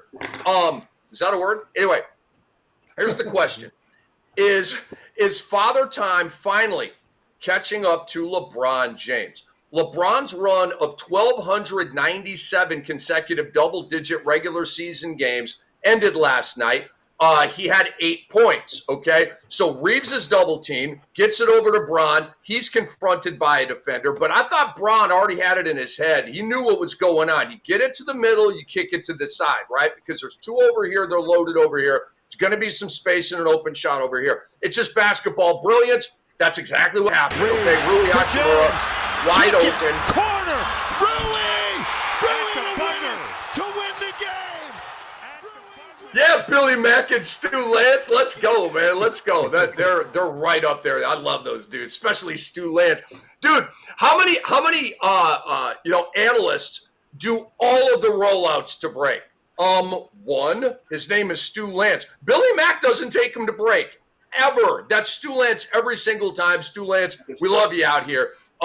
Legend. Okay, so up to that last play, LeBron was pretty terrible, all right? 4 of 17 overall, 0 of 5 from 3, did not attempt one free throw.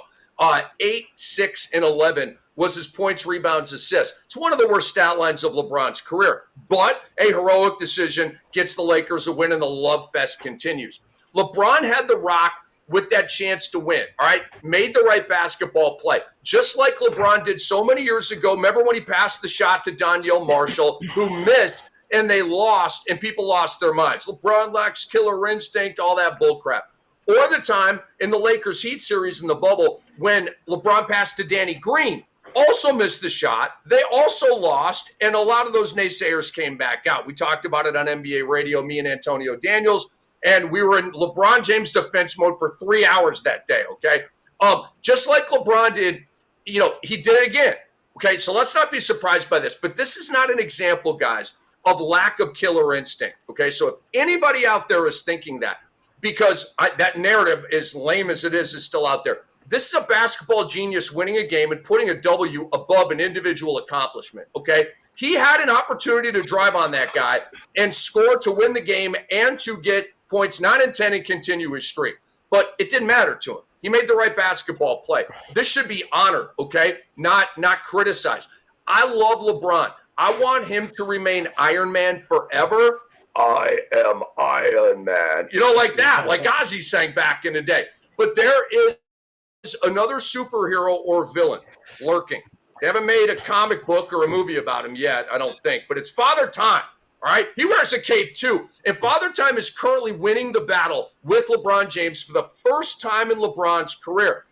All of the great players, Jordan, Duncan, Garnett, Dirk, all of these greats, their numbers dip right at the end. They just go crash, okay? LeBron has withstood that until now, all right? LeBron James is failing the stat test. 6 games. He's going 14, 4, and 8. That's not even any way similar to what he does. And he's at 0.9 defensive stats, okay? That's combination of blocks and steals. 0.9? It's invisible. You can't even see it, okay? And his impact on the defensive end is invisible, and you can't see it, all right? And LeBron is shooting this year 41, 26, 55. 41, 26, 55 are his shooting splits. That's absolutely horrible, okay? And again, I love LeBron, but we got to call it what it is. He's failing the eye test right now. He looks slow. He looks stuck to the floor. Remember, he was talking to the Suns bench and didn't even get a message from J.J. Redick. Had to call timeout. It's like, what's going on? By the way, you're getting housed at home by the Suns without Devin Booker. Like, what was that, dude? My hope is that LeBron James is just getting into shape, and he will return to his normal, usual numbers and impact, okay? But right now, it's just a hope. I can't ignore what my eyes are seeing. And right now I'm seeing LeBron James on LeBron's back like a heavy backpack. You know that backpack in school that had all the books in it? You could barely carry it. That is on LeBron's back right now. So let's go around the room here. Dr. X, you first. Is Father Time finally catching up to LeBron James? I think it's too early to say. As you said, he's just getting warmed up. He just came back. He's finding a way to fit in. I mean, he had 11 assists. He made a very, the most important assist of the game for Rui Hachimura to hit that shot. He made the right basketball play. I don't think it's a Father Time thing. I think he's also just capitulating to Reeves and just making sure that Reeves doesn't lose his stride, because Reeves is having a great season. So he's just deferring to Reeves as being the number two or the de facto number two, but he really knows that if needed, he can step up. So I think he's learning how to fit in, and he's just playing a way that can be, give him the most longevity into the playoffs. I think his mind is set in the playoffs and making sure that everybody is playing at their fullest potential at that time. So I don't think Father Time is catching up, and I think it's also too early to say. Okay, I love it. Dwight, you're up next. You know what, Rick? You guys know that I'm the LeBron James advocate, but my answer to this, both things can be true. Father Time will always remain undefeated. He is older. He is not as athletic. He is not as quick. He is just not, from that standpoint, he is not the same. However, I still think he's 90% better than most of the players currently in the NBA, even at the advanced age of 40. He's going to be 41 on December 30th. I just think he has taken the approach this season to ease his way into this Lakers lineup. And to my cousin's point, I think he's trying to empower the other players to remain the same. Don't change your game. Don't capitulate to me because I'm on the court. I understand LeBron James, the aura, everything, just rains down on me. I get it. But be yourself. Don't give in to me because I'm on the court. You do your thing. I'm just going to do what's best to fit in right now. And like LeBron James has said, whether it's an excuse or not, it's the truth. He didn't have a training camp, didn't have any preseason games. He is joining the Lakers right immediately into the mix. And at 40 years of age, it is not an easy thing to do. Yes, his numbers have dipped, but what I do like, he's averaging 8 assists per game, which means he's still getting people involved, and that's how he prefers to play. And on a side note to what happened last night against the Raptors, coming out of the timeout, Austin Reeves thought the Lakers were down 1. He didn't realize that the game was tied. Secondly, Darko Rajakovic or Scotty Barnes made the decision to double team off of LeBron James to go get the ball out of Austin Reeves' hands and allowed LeBron James, imagine that, allowed arguably the greatest player of all time to get the ball, make a downhill drive, suck the defense in, and make the correct play out to Rui Hachimura, who made the shot. He needs credit for that as well. But if there's any way for LeBron James to lose his double-digit streak, I'm sure he's happy that it ended that way. The way he's always been taught to play, the way he prefers to play, his making the right play mentality led to a game-winning shot, and for Rui Hachimura to have his moment in Toronto last night. So I think both things can be true. Father Time remains undefeated, but I think LeBron is easing his way into this Lakers lineup, and come playoff time, when he'll be in much better basketball shape, he will do what it takes to have his Lakers advance deep into a possible Western Conference playoffs run.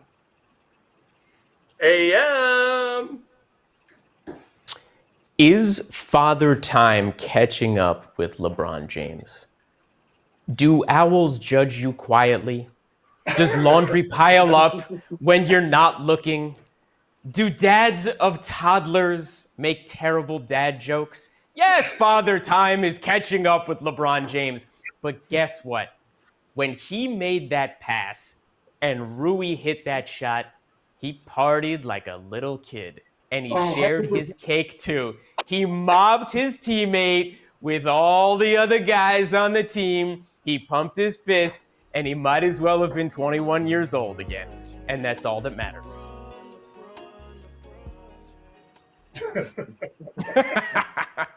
A little musical accent. I see my guys behind the glass, man. I see Jason and Kai doing their thing. Shout them out, Jason Arambula and Kai Josephson. They're absolutely fantastic. All right, guys. So a narrative that we can follow. Again, just last word here. I super hope that this is just he's shaking rust off and getting into shape, and the numbers are just going to be cooking, and he's going to be the same Bron, doing the dunk where he brings it all the way back here and brings it down on the fast break and all that kind of stuff. I'm not saying we're never going to see that again. I'm just saying I don't really like what I'm seeing from LeBron other than that pass to Rui.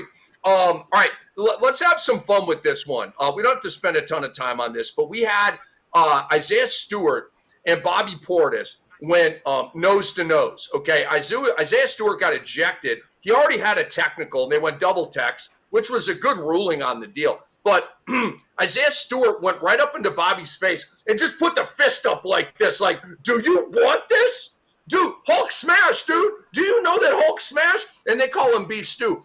And so Stewart got ejected, and he's over there talking to JB Bickerstaff and saying, some stuff, right? I don't remember what he said. It was pretty inflamed, I would say.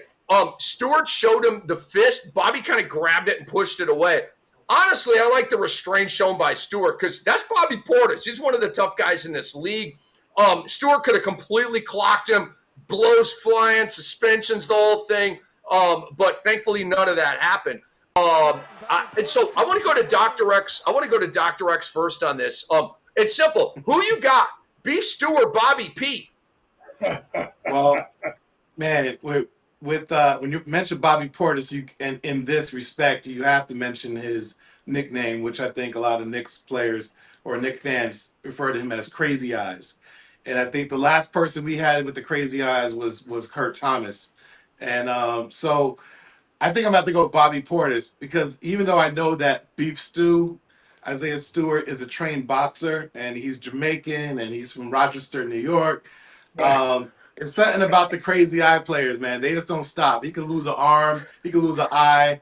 He's still not going to stop fighting. He's probably going to bite his way through to victory. He's probably going to rip an ear off. He's probably going to poke him in the eye.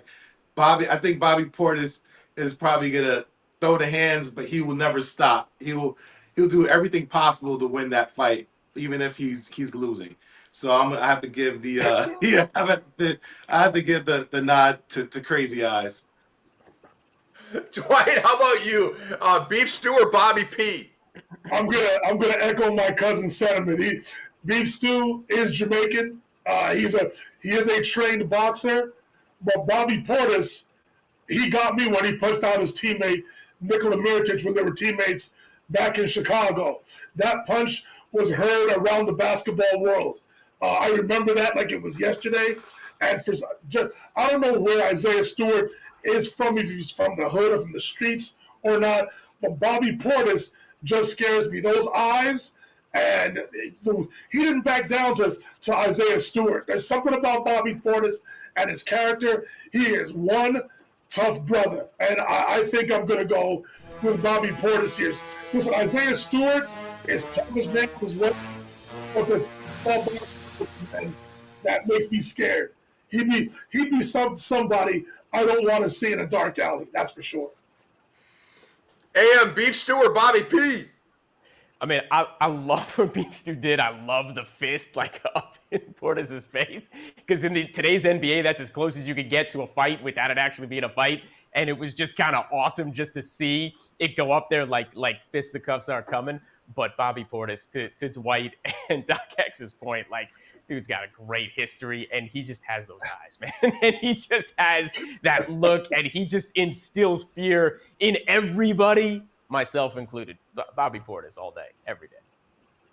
All right, we got 3 Bobby P's. I'm going Beef Stew because if I said no, okay. So Bobby Portis punched Niko Mirotic all the way to the Euro League. Okay, so we know the guy packs a punch here. But Isaiah Stewart looks like a guy that could take many, many, many, many big punches. I mean, his neck is this wide. I mean, I'm going Isaiah Stewart. I actually think Isaiah Stewart might be a little bit more intense even than Bobby. But we're obviously having fun with this. Who the heck knows, right? But I love that you guys all went Bobby P. Bobby P catching a win here today. I did really like Bobby Portis, like just walking right up, like getting his nose right up there. Man, I ain't afraid of you. I punched Nico Mirotic to the Euro League, dude. You know, all you did was freak out when LeBron James. Remember when LeBron James cheap shotted him and he was all bloody? And man, yeah. Isaiah Stewart, he's whipping through people and let me get to LeBron. LeBron was like, security. Could I get a police escort to the private jet, please? Dude, you know LeBron was like, I don't want any part of that, man. Yeah, Isaiah Stewart lost mine on that deal. All right, 3 Bobby P's. I go Isaiah Stewart.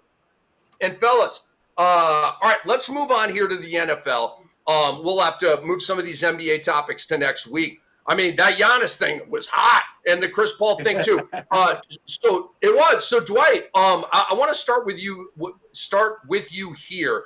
The really good game last night. The Lions beat the Cowboys. I was texting with Doc. I actually thought the Cowboys were going to win that game. I really did, Dwight. Like, no fandom. I just thought Dallas was going to win.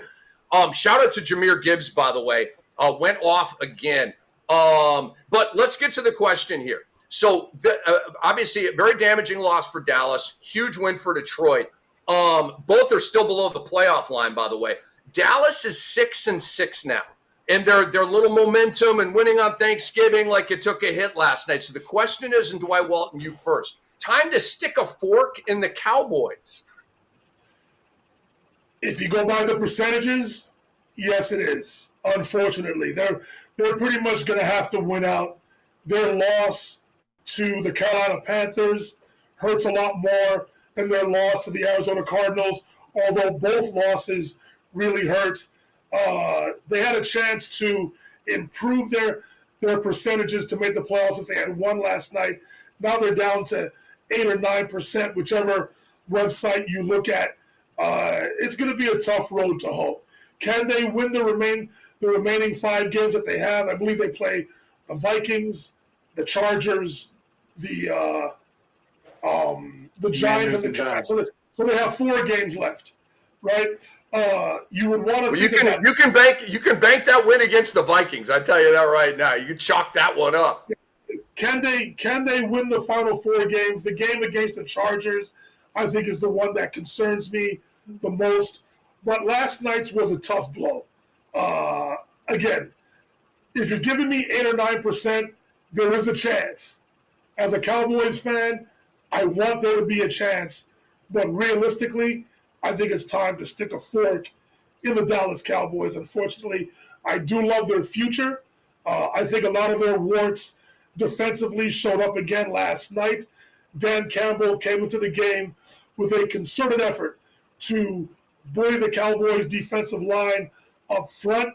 And what that did, it just exposed an already beat up and battered bad defensive backfield of the Dallas Cowboys. So if they couldn't get any push up front, you knew that Jared Goff was going to have success down the field with Jahmyr Gibbs, Amon-Ra St. Brown, and Jamal Williams, who has turned into a very viable option for the Lions. So, again, can the Cowboys win these final 4 games of the season? Yes, they can. But to have an 8 to 9% chance of making the playoffs with a lot that has to happen, they need a lot of help. I think a fork was stuck into the Cowboys with their loss to the Lions last night. AM, do you have a fork in your hand right now or not? The Cowboys have one path to the playoffs, literally one, and that is the Philadelphia Eagles continue their free fall and somehow get out of first place in the NFC East, and the Cowboys slip in there, and that ain't happening because when you talk about the Cowboys tie, they share it with Green Bay, who's ahead of them. The Carolina Panthers beat them. They're ahead of them. The Chicago Bears, whatever they're getting done at 9-3, they're not free-falling enough for the Cowboys to jump ahead of them. It's literally one path. Pour some salt on them. Carve them up. Put them on my plate. Pair a knife with my fork. Tasty Cowboy. They're done. Goodbye. Hey Doc, do you have a silver fork in your hand, like a fork from Chipotle? Do you have a fork in your hand right now, Doc? Absolutely. The Cowboys are officially cooked. I put a fork in them. I love it, man. So I agree. This is more about the NFC than the Cowboys. I'm not a Cowboys fan, but I've sort of enjoyed the ascension back to relevance, that they've experienced this year. And I am a Dak Prescott guy. I really like Dak Prescott a lot, and I root for Dak. But I'm not a Cowboys fan. But check this out. The 7 teams, obviously, in each conference make the playoffs. The 7th team in the NFC right now is the San Francisco 49ers at 9-4. That's the playoff bubble, is 9-4? Cowboys got no shot. They're 2.5 games back. They just took an L to Detroit, who's on top of them. And you brought up Carolina. They lost to them. They're on top of them. So you've already got a built-in extra game to try to get over them, which probably isn't going to happen. Oh, by the way, I looked at I'm big on, there's all these analytics, right? Not a huge analytic guy. But I am an analyst. But I like kind of raw basic numbers, like how many points are you scoring? How many points are you allowing? Seems pretty important, right? That's the scoreboard after all. So points for, points against, okay? And the Dallas Cowboys right now are dead last in the National Football League in points allowed. They've allowed the most points in the NFL this year, okay? So their defense obviously sucks, and Jerry's going to, Dallas lost their mind about Luka, right? Okay. Dallas similarly needs to lose their mind about Micah Parsons, right? You just uprooted LT in the 2020s. It's just so bad. I don't care how many picks they got. What they got back was a horrible, horrible decision by Jerry Jones. But yeah, stick a fork in the Dallas Cowboys. So guys, let's move on to some picks here in the NFL. Great games this week. We got Bears at 9-3, at Packers 8-3-1. There will be Lambeau leaping going on here. I got the Packers, and Dwight, I'm going to go to you first. I think the Bears are due for a correction. They're 9-3. To me, they're in over their heads at that. Here's why. They're 6 games over 500, but only have a point differential of +6. That's it. The Rams have a plus point differential of 120. Okay, the Bears are at 6. Okay, so 1 per game, that doesn't compute. There needs to be a correction there, and I think it's going to happen. The Bears are a poor defensive team, 25th in points allowed. Green Bay is an elite defensive team. They're 5th in points allowed, and I think they're going to create a long day for Caleb Williams. Mike is going to have at least a couple of sacks. So Dwight, Walton, with that as the setup here, Bears or Packers, who you got? Micah Parsons is already talking trash about how the Bears disrespect the Packers. The game is in Green Bay. This is the oldest and most vibrant rivalry that we have currently in the NFL. Because the game is in Green Bay, I'm going to say the Packers win. But that dual running back threat of Monangai and Swift will, I think, help Caleb Williams in this environment. I'm not sure how the weather is going to be this Sunday at Lambeau Field, but I just think because the game is in Green Bay, I'm slightly favoring the Packers in this division matchup. Oh, you're on. Dr. X, we got Bears and Packers. Who you got? I got the Packers, strictly due to the home field advantage. I am happy for the Bears organization to have this record, and I know a lot of Bears fans. I actually used to work with the Bears as one of their radiologists when I was with another company that was reading some of their studies. So I know the orthopedic surgeon there, and I'm really happy for them. But I think they're just going to make the playoffs. I don't think they're Super Bowl bound, and I got the Green Bay Packers winning this game. Pardon me for the muting. It's because I was looking up the weather forecast. I'm glad you asked. This will probably be a snow game in Green Bay between the Packers and Bears. Of course, it should be a snow game, right? It's December, so it's probably going to be a snow game. AM Pfeffer, Bears or Packers? It's interesting. The line on this is pretty sizable. I think it's 6.5 for the Pack. And I know I just talked about the Bears, in our previous segment, but in a weird way, I just feel like I see them winning this game. There's something about the Packers besides their last game. They just have not looked right, have not looked the same in the last 4 games. And I get it defensively. They seriously a lot better than the Bears. But a lot of the Bears' defensive woes were beginning of the season stuff, and they've been a lot healthier in the last 2 weeks. There's just something about the fact that all of a sudden they have a run game. And this is why you got Ben Johnson. Ben Johnson, NFC North, rivalries out of Detroit. He knows who the Packers are. He knows what it's going to take to win this game. There's something going on with the Packers. They're not quite there for me just yet. I think the Bears get it done. Ooh, we get an upset call. All right, we got 3 Pack and we got 1 Bears. Let's move on now to the Texans at the Chiefs. Sunday Night Football. Monstrous game. Really a death game for Kansas City here. They're 6-6. The Texans are above them on the AFC playoff bubble at 7-5. I'm going Chiefs here, guys. This is going to be an ugly, low-scoring game. Houston has the best defense in the league in terms of points allowed. Kansas City's defense obviously very strong. It's probably going to be cold. I haven't looked up the weather there. It might even be windy. I see a Butker and Fairbairn doing a lot of work in this game. I think it's going to be a field goal fest. And check it out. The Chiefs are going to win on a bad call. You heard it here. I told you in the Colts game. What happened? There was a questionable call, okay?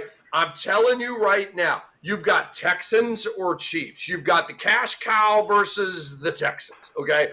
They're going to get a hookup in this game. The Kansas City Chiefs are. The world will be talking about it on Monday. Was it a penalty or whatever the heck? What? Some's going to happen in favor of the Kansas City Chiefs. The NFL will influence the result of this game, in my humble opinion. Dr. X, you first. Texans or Chiefs? I got the Chiefs. I don't think there'll be any funny stuff by the refs. I just feel like the Chiefs are trying to lock in. I don't think it will be enough for them to make it to the playoffs. But I think the Chiefs will win, and they probably will win the rest of their games, but it's still just not going to be enough. I think the loss that they took against the Cowboys did them in. Great call. AM Pfeffer, who you got in this one, man? Chiefs or Texans? Besides a weird game against the Jaguars this year, the Texans have not given up over 19 points to any other team in the league. I mean, seriously, nobody else has scored 20 against them. This is a night game in Kansas City. It's going to be frigid. The Texans are on a heater 4 straight. They're doing something a little bit better. Offensively, the ground game has picked up a bit. CJ Stroud is back. Davis Mills did a good job stepping in. They're just well coached. They're a team on the rise, and the Chiefs are a team on the fall. This is it. This is the end of the line for the Chiefs. I'm going Texans. Wow. So the stake is thrust into the chest of Dracula that is the Kansas City Chiefs. Because if they fall to 6-7, I mean, you might as well enter tank mode at that point. And already they're on life support already at 6-6. All right. Another huge game. This is the Monday Night Football game, guys, with my guys Joe Buck and Troy Aikman. One of the best crews of all time. Eagles at 8-4, Chargers at 8-4. I'm going Eagles here. Last week was rough. You lose at home to the Chicago Bears on that Friday, after Thanksgiving game. This is where you see, I don't mean to be cliche here, but this is how I see it. Remember Rudy Tomjanovich? Never underestimate the heart of a champion. I think a lot of people are trying to shovel dirt on the Eagles, and they suck, and they're whatever, right? They've been an elite team for several years now. They still are, and they're coming off a bad loss. I love the motivation spot for the Eagles here, and they've got championship DNA and all that kind of stuff. Exactly. So I got Eagles here. I think this game got 23-20, kick at the end. I think it's going to be a phenomenal game, very close. with a defensive tone to it, but we will have some touchdowns and some offensive plays, 24-20, 27-24, something like that. But I am taking the Eagles. Dwight Walton, Eagles or Chargers? Who you got? Before I give my Eagles-Chargers prediction, you didn't get my Chiefs Texans prediction. I think that because the game is on a Sunday night, it is in Kansas City. It's very similar to where the Cowboys and Lions both were extremely motivated to play in that game last night. But the Lions seem to be the more desperate team. I think the Chiefs are going to end up being the more desperate team, and I think the Chiefs will eventually pull that game out on Sunday night in spite of C.J. Stroud coming back and the Texans having those two bookends led by Will Anderson on the defensive line. They're going to be like crazed dogs going after Pat Mahomes on Sunday night. But I just think they're desperate. They understand that their chances of making the playoffs are slim to none, but they're going to come out hungry and get a big, huge win on Sunday Night Football in Kansas City. As for the Eagles and the Chargers, the Eagles are another desperate team. We don't know the report yet on Justin Herbert, if he's going to play this Monday miraculously after having hand surgery this week. But I just think the Eagles are desperate right now. They need a win. They don't want to give the Cowboys any life by losing on Monday in Los Angeles. I think that this group will galvanize together. And the Eagles seem to thrive under controversy. When everything seems to be against them, this is going to be a big road victory for the Eagles on Monday in Los Angeles. Pardon me, Dwight. Thanks for getting me right with setting you up. Didn't want to knock at your opinion on Chiefs and Texans. AM, who you got, man? You got Eagles or you got Chargers? This is a weird one. It's interesting what you just said, Dwight, that the Eagles need a win. And I don't know if I agree with that. And why is that? Because of the last 5 games, they play the Commanders twice and the Raiders once. So they have the Bills on the schedule as well, and they have to go into Buffalo. But I think that they're going to take care of the Commanders twice, or at least one of those games, certainly. And definitely the Raiders, and I don't see the Cowboys at this point catching them, as we spoke about. So oddly enough, they're not in a terrible position to end up with potentially the 3rd or 4th seed when the playoffs come around either way. Now, back to this game for a second. Really interesting what's going on with the Eagles, right? Jalen Phillips showed up, and they balled out against the Packers and the Lions. The defense was there. It was amazing right after the trade deadline. And then the last 2 weeks, two tough losses to the Cowboys and Bears, and all of a sudden the defense was not there. Well, obviously this just comes down to Herbert and whether he's going to play or not, but they got to travel from East Coast to West Coast on a Monday game. And I know it's not an early game, but it's still always very, very interesting when East goes West, when those teams have to head out for a big game like that. It's the Chargers. Half the stadium's going to be the Eagles and all of that. But if Herbert plays, I see the Chargers winning that game. So I'm going to go Chargers. I think he plays. He's one of the toughest guys in the league. He's already talked about the fact that he's going to be out there. I'm going Chargers. I think the Eagles are in a bit of a free fall, though that stops when they finally get to play the Raiders and Commanders. Interesting takes, man. All right, Dr. X, you going Eagles on the road, or you taking the Chargers out there at SoFi? I think I'm gonna have to go with the Eagles. I agree with you, Rick. I think, or actually what Dwight was saying, he thinks that when their back is against the wall, they're at their best. And I think they're probably gonna take this game. I think sometimes that we thought the Chargers were gonna win, they kind of disappointed. And so I feel like the Eagles are gonna galvanize, being on the road and with their backs against the wall with everything that's happened recently, and they're gonna win this game.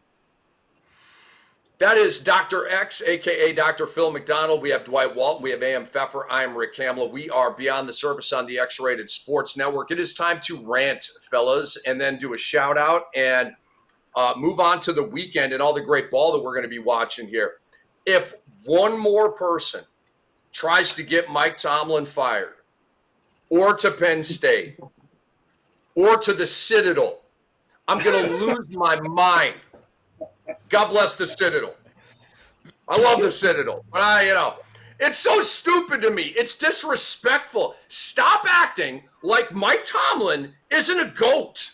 Stop acting like he's just a coach. Like just some assistant that you know, like Brandon Staley, right? But, you know, before our Brandon Staley going for it on fourth down, all the stupid stuff that he did, right? What a horrible head coach he was, right? Okay, you tried, that didn't work out. Mike Tomlin is goated. He's not some like throw against the wall assistant to see if it sticks, but that's how some people are acting with this guy. Well, another season without delivering a championship, so you hold him to that standard. You don't hold all these other cats to that same standard. It's so nauseating to me. If you are an overrated and overpaid shock jock like Colin Cowherd, who's tried to get Mike Tomlin fired repeatedly, both in 2024 and 2025, you've got to be kidding me, man. Colin Cowherd, by the way, is a magician. Okay, the guy's David Copperfield. The guy's Houdini. Okay, how do you build a sports media empire with the worst takes ever? How do you do that? Dude, I applaud you. You're a magician out there. How do you make that happen, dude? It's magic. Okay, one more thing.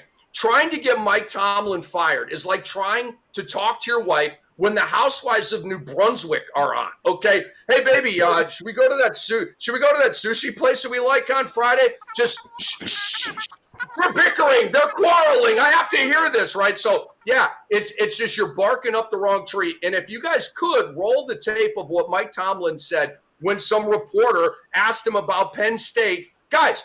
It's Steelers-Ravens week. Nothing else matters. Both teams are 6-6. Both teams are atop the division. But some dude in Pittsburgh or wherever asked Mike Tomlin about Penn State, and this is what Tomlin had to say. Mike, at any point in your coaching career, did you ever have an interest or express an interest in being a head coach in the college game? And do you have any idea how that may or may not have led to folks like Ryan and Doug Whaley and Carson Palmer connecting you to some college jobs? Hey, guys, I don't have time for that speculation. I mean, that's a joke to me. I got one of the best jobs in all of professional sport.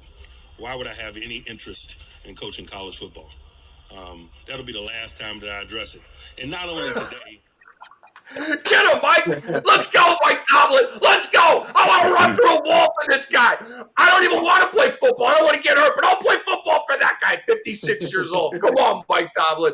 Come on, Mike Tomlin. And I love just as the guy's asking the question, you could see it like building in Mike. He's like, I just want to go off on this guy. But Mike's too classy for that, right? And I love the part at the end where he goes, this is the last time I'm addressing this, okay? So don't be that guy or girl that thinks you're going to get the little viral thing here. Mike Tomlin will take – I don't want to say anything violent here because I love Mike Tomlin. But Mike, that will not go well for that reporter if you ask Mike again about that after he just kind of put the wall up on that. So, guys, that's my rant here. Love Mike Tomlin. Always have.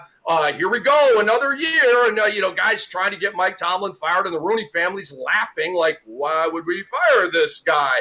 Again, Tennessee stupidly fires Mike Vrabel, not nearly as goated as Mike Tomlin. Robert Kraft is like, what? I can go bring Vrabel back into the family? Hello, best team in the NFL right now. So be careful with your decisions. They have consequences. Let's go around the room here. Dr. X, you first. You got anything to rant about? I would just say, in terms of the Giannis stuff, ultimately, I think people have to really keep in mind that the Bucks have been blessed to have Giannis Antetokounmpo as a part of their organization. They also got a ring for a place that is a small market team. He's been an outstanding asset to their whole brand. They built a new stadium. He's just been a great guy. And they've also honored other requests of his in the past in terms of bringing his brothers into the fold. And just how the whole story unfolded. I just love his story. I even watched his docuseries or his documentary with Disney, and that was a great story as well. So I just think ultimately they're going to honor his request. They wanted to see what they could work with. Miles Turner wasn't doing it. I don't even know how that was in the cards for them. But I'll say this: I do think they could build a formidable front court with Miles Turner being at the center of that if they get the right pieces from the Knicks. And I think they will honor the Knicks' request. I'm hoping they do. But if they don't, I really hope the other narrative comes true where he will get his wish of playing with Stephen Curry. And so that's my rant there. I just hope that the Bucks continue to honor the professionalism and the hard work that Giannis has put into their organization and honors requests and send him out to a place that he wants to go, not to some just random destination because the numbers make sense. Honor this guy's request, get him to a place that makes sense for both parties. I don't think it's fair for the Bucks to also lose on this. I think they should get something back in return. And I just think that both sides should be happy. And I think that's what's going to happen. Hook Porty, baby, go to Milwaukee. Get Hook Porty on the phone. Hook Porty, give him a first-class ticket to Milwaukee. Hook Porty, get him out of here, man. He's going for the honor. I love it. All right, Dwight Walton, you got a rant for us? Yes, I want to stand here and applaud the great LeBron James. You had a record that I think is going to stand the test of time here. Double digits in 1,297 straight games. And I just think it was fitting for that streak to end with you, if you want to use the word sacrifice. I'm sure in your head, you knew that you needed 2 more points to continue that streak. But the Toronto Raptors did you a favor by double teaming off of you towards Austin Reeves. Austin Reeves made the correct decision by giving you the ball. You ripped through, took one dribble, took the help inside the lane, and you found a wide open, perfect pass right into the shooting pocket of Rui Hachimura, who had to catch the ball right in his shooting pocket and knock it down. It wasn't an easy thing for Hachimura to do, but he made the shot. And I think if there was a way for a LeBron streak to end, it only made sense on how he truly wants to play the game of basketball is to make his teammates better, help his teammates out, and to make the correct basketball play. It has been the narrative throughout his career, how he would much prefer make the right play than take the game-winning shot. I think that's a false narrative. But again, the way the streak ended only made sense, and he was helping out a teammate, making the correct play, and it led to a game-winning basket. Much applause to you, and much respect to you for understanding the bigger picture rather than possibly tying a shot, missing a shot, going into overtime, and having 5 more minutes to go after a record that I don't think will be broken for quite some time. Much respect to LeBron James. Phenomenal stuff, Doc and Dwight. We now shift to AM Pfeffer. AM, you got a rant for us? I do have a rant. Rick, I got to talk to your ex, the Minnesota Vikings. It is very important as of today, Minnesota, not to become the new New Orleans Saints. What do I mean by that?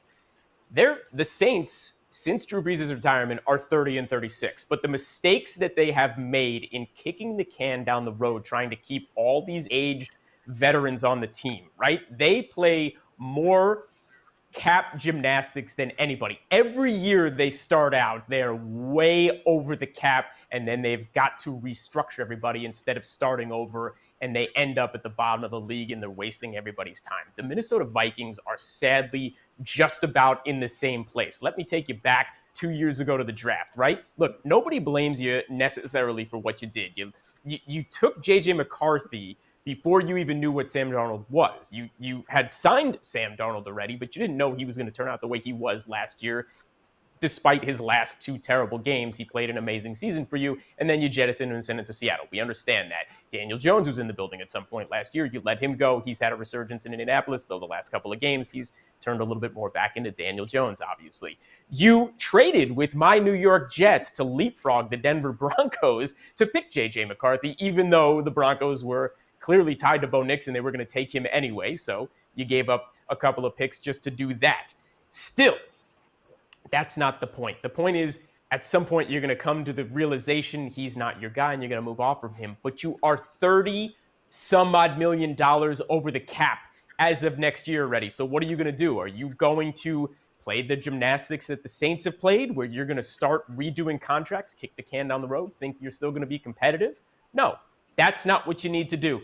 Jettison everybody. Get him off the books. Move off McCarthy. You currently sit 11th in the draft again with very little chance of moving up to the top 6 or 7 to get one of the top 3 quarterbacks. You've got to realize that. You don't have the draft capital to trade with everybody, to trade up and get J.J. McCarthy out the building. There's other moves to be made here, but more important than anything is literally getting those guys who mean something off the roster, starting from ground zero, and realize that the next 2 or 3 years are not going to be good, but don't become the next New Orleans Saints. Because if you don't, the next 5 to 10 years aren't going to be good either. And AM, they're no longer my problem. They can't hurt me anymore. I am divorced. I am so happy to be divorced from the Minnesota Vikings. I used to rock a Randy Moss jersey. I loved it. I used to rock an Adrian Peterson jersey. I loved it. I gave them away to Vikings fans because I said, here, enjoy it. They were nice, with the stitching and like $100 plus type. Here, have it. I don't want this in my closet anymore, man. It's poisoning who I am on earth right now. It's contaminating the oxygen in the room. Just that purple. Anyway, all right. I just wanted to say something real quick about J.J. McCarthy. Okay. I thought he was big time overrated. All right. Very, very good college quarterback, right? System guy, great running game, great offensive line, phenomenal defense. Just don't mess it up, right? Game manager with a little bit of playmaking, right?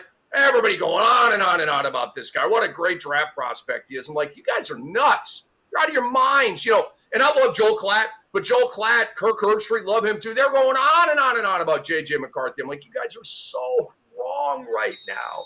So wrong.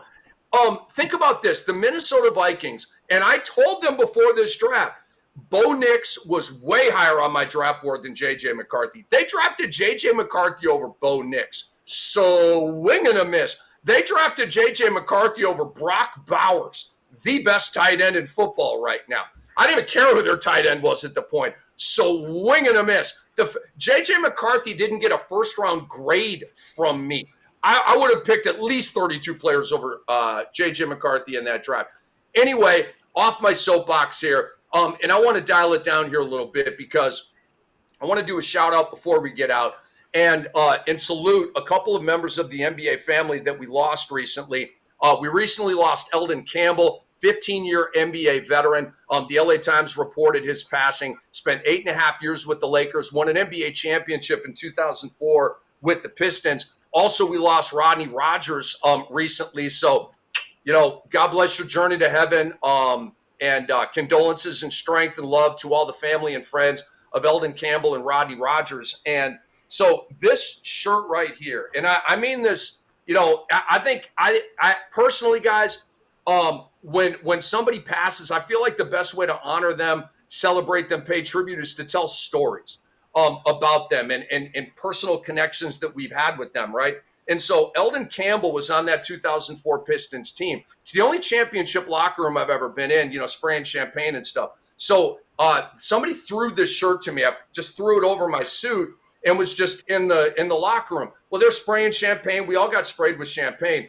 And I've kept this shirt all these years later. Can you guys see those stains right there on the you can see the Pistons logo there, the championship. And that's champagne from 2004, way back in the day. And I was literally standing right next to Eldon Campbell. And I was like just kind of back up against the wall trying to stay out of the way. And Eldon was kind of chilling, kind of surveying and stuff like that. I didn't talk to him, this is your moment, but I literally was standing right next to Eldon Campbell. So God bless Eldon Campbell. God bless Rodney Rogers. They will be missed, fellas. That's amazing. Yes, condolences to the fans, the family, the friends of both Eldon Campbell and Rodney Rogers. Two players from my era. I met Eldon a couple of met him, so it is sad. The Rodney Rogers story is a sad one as well. But both Rodney Rogers, remember, he played on that select team that beat the Dream Team in 1992. So Just again, condolences to the family, friends, and fans of both Rodney Rogers and Eldon Campbell. Peace. I got a quick shout out before we get out to Correa. Fans like you are why we get up every day and do this. You are amazing, and we appreciate you watching the show and being a legion as you are. Looking forward to hearing from so many more fans moving forward. But you are awesome. We love you. Love it. Love it.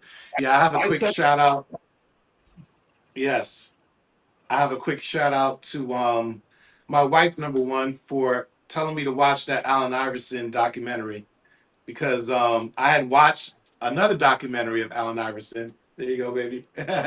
But and I thought that I thought that I pretty much knew everything. You know what I mean? So, but also shout out to Shaq and to Steph Curry and to Reebok. Just doing right by Allen Iverson. Just seeing his life story, being reminded about all those things that happened. Even the Thompson family. I know John Thompson's no longer with us. I met his son before, a really good guy. But just being reminded about a great story, a legend, and he's still with us. And it's wonderful to have someone like Allen Iverson around. I'm seeing him all over commercials. I'm seeing him, working as a CEO or vice president with Shaquille O'Neal, Reebok, and just seeing everybody. Hopefully the young guys are watching this documentary as well, and they're being reminded about just the greatness of Allen Iverson.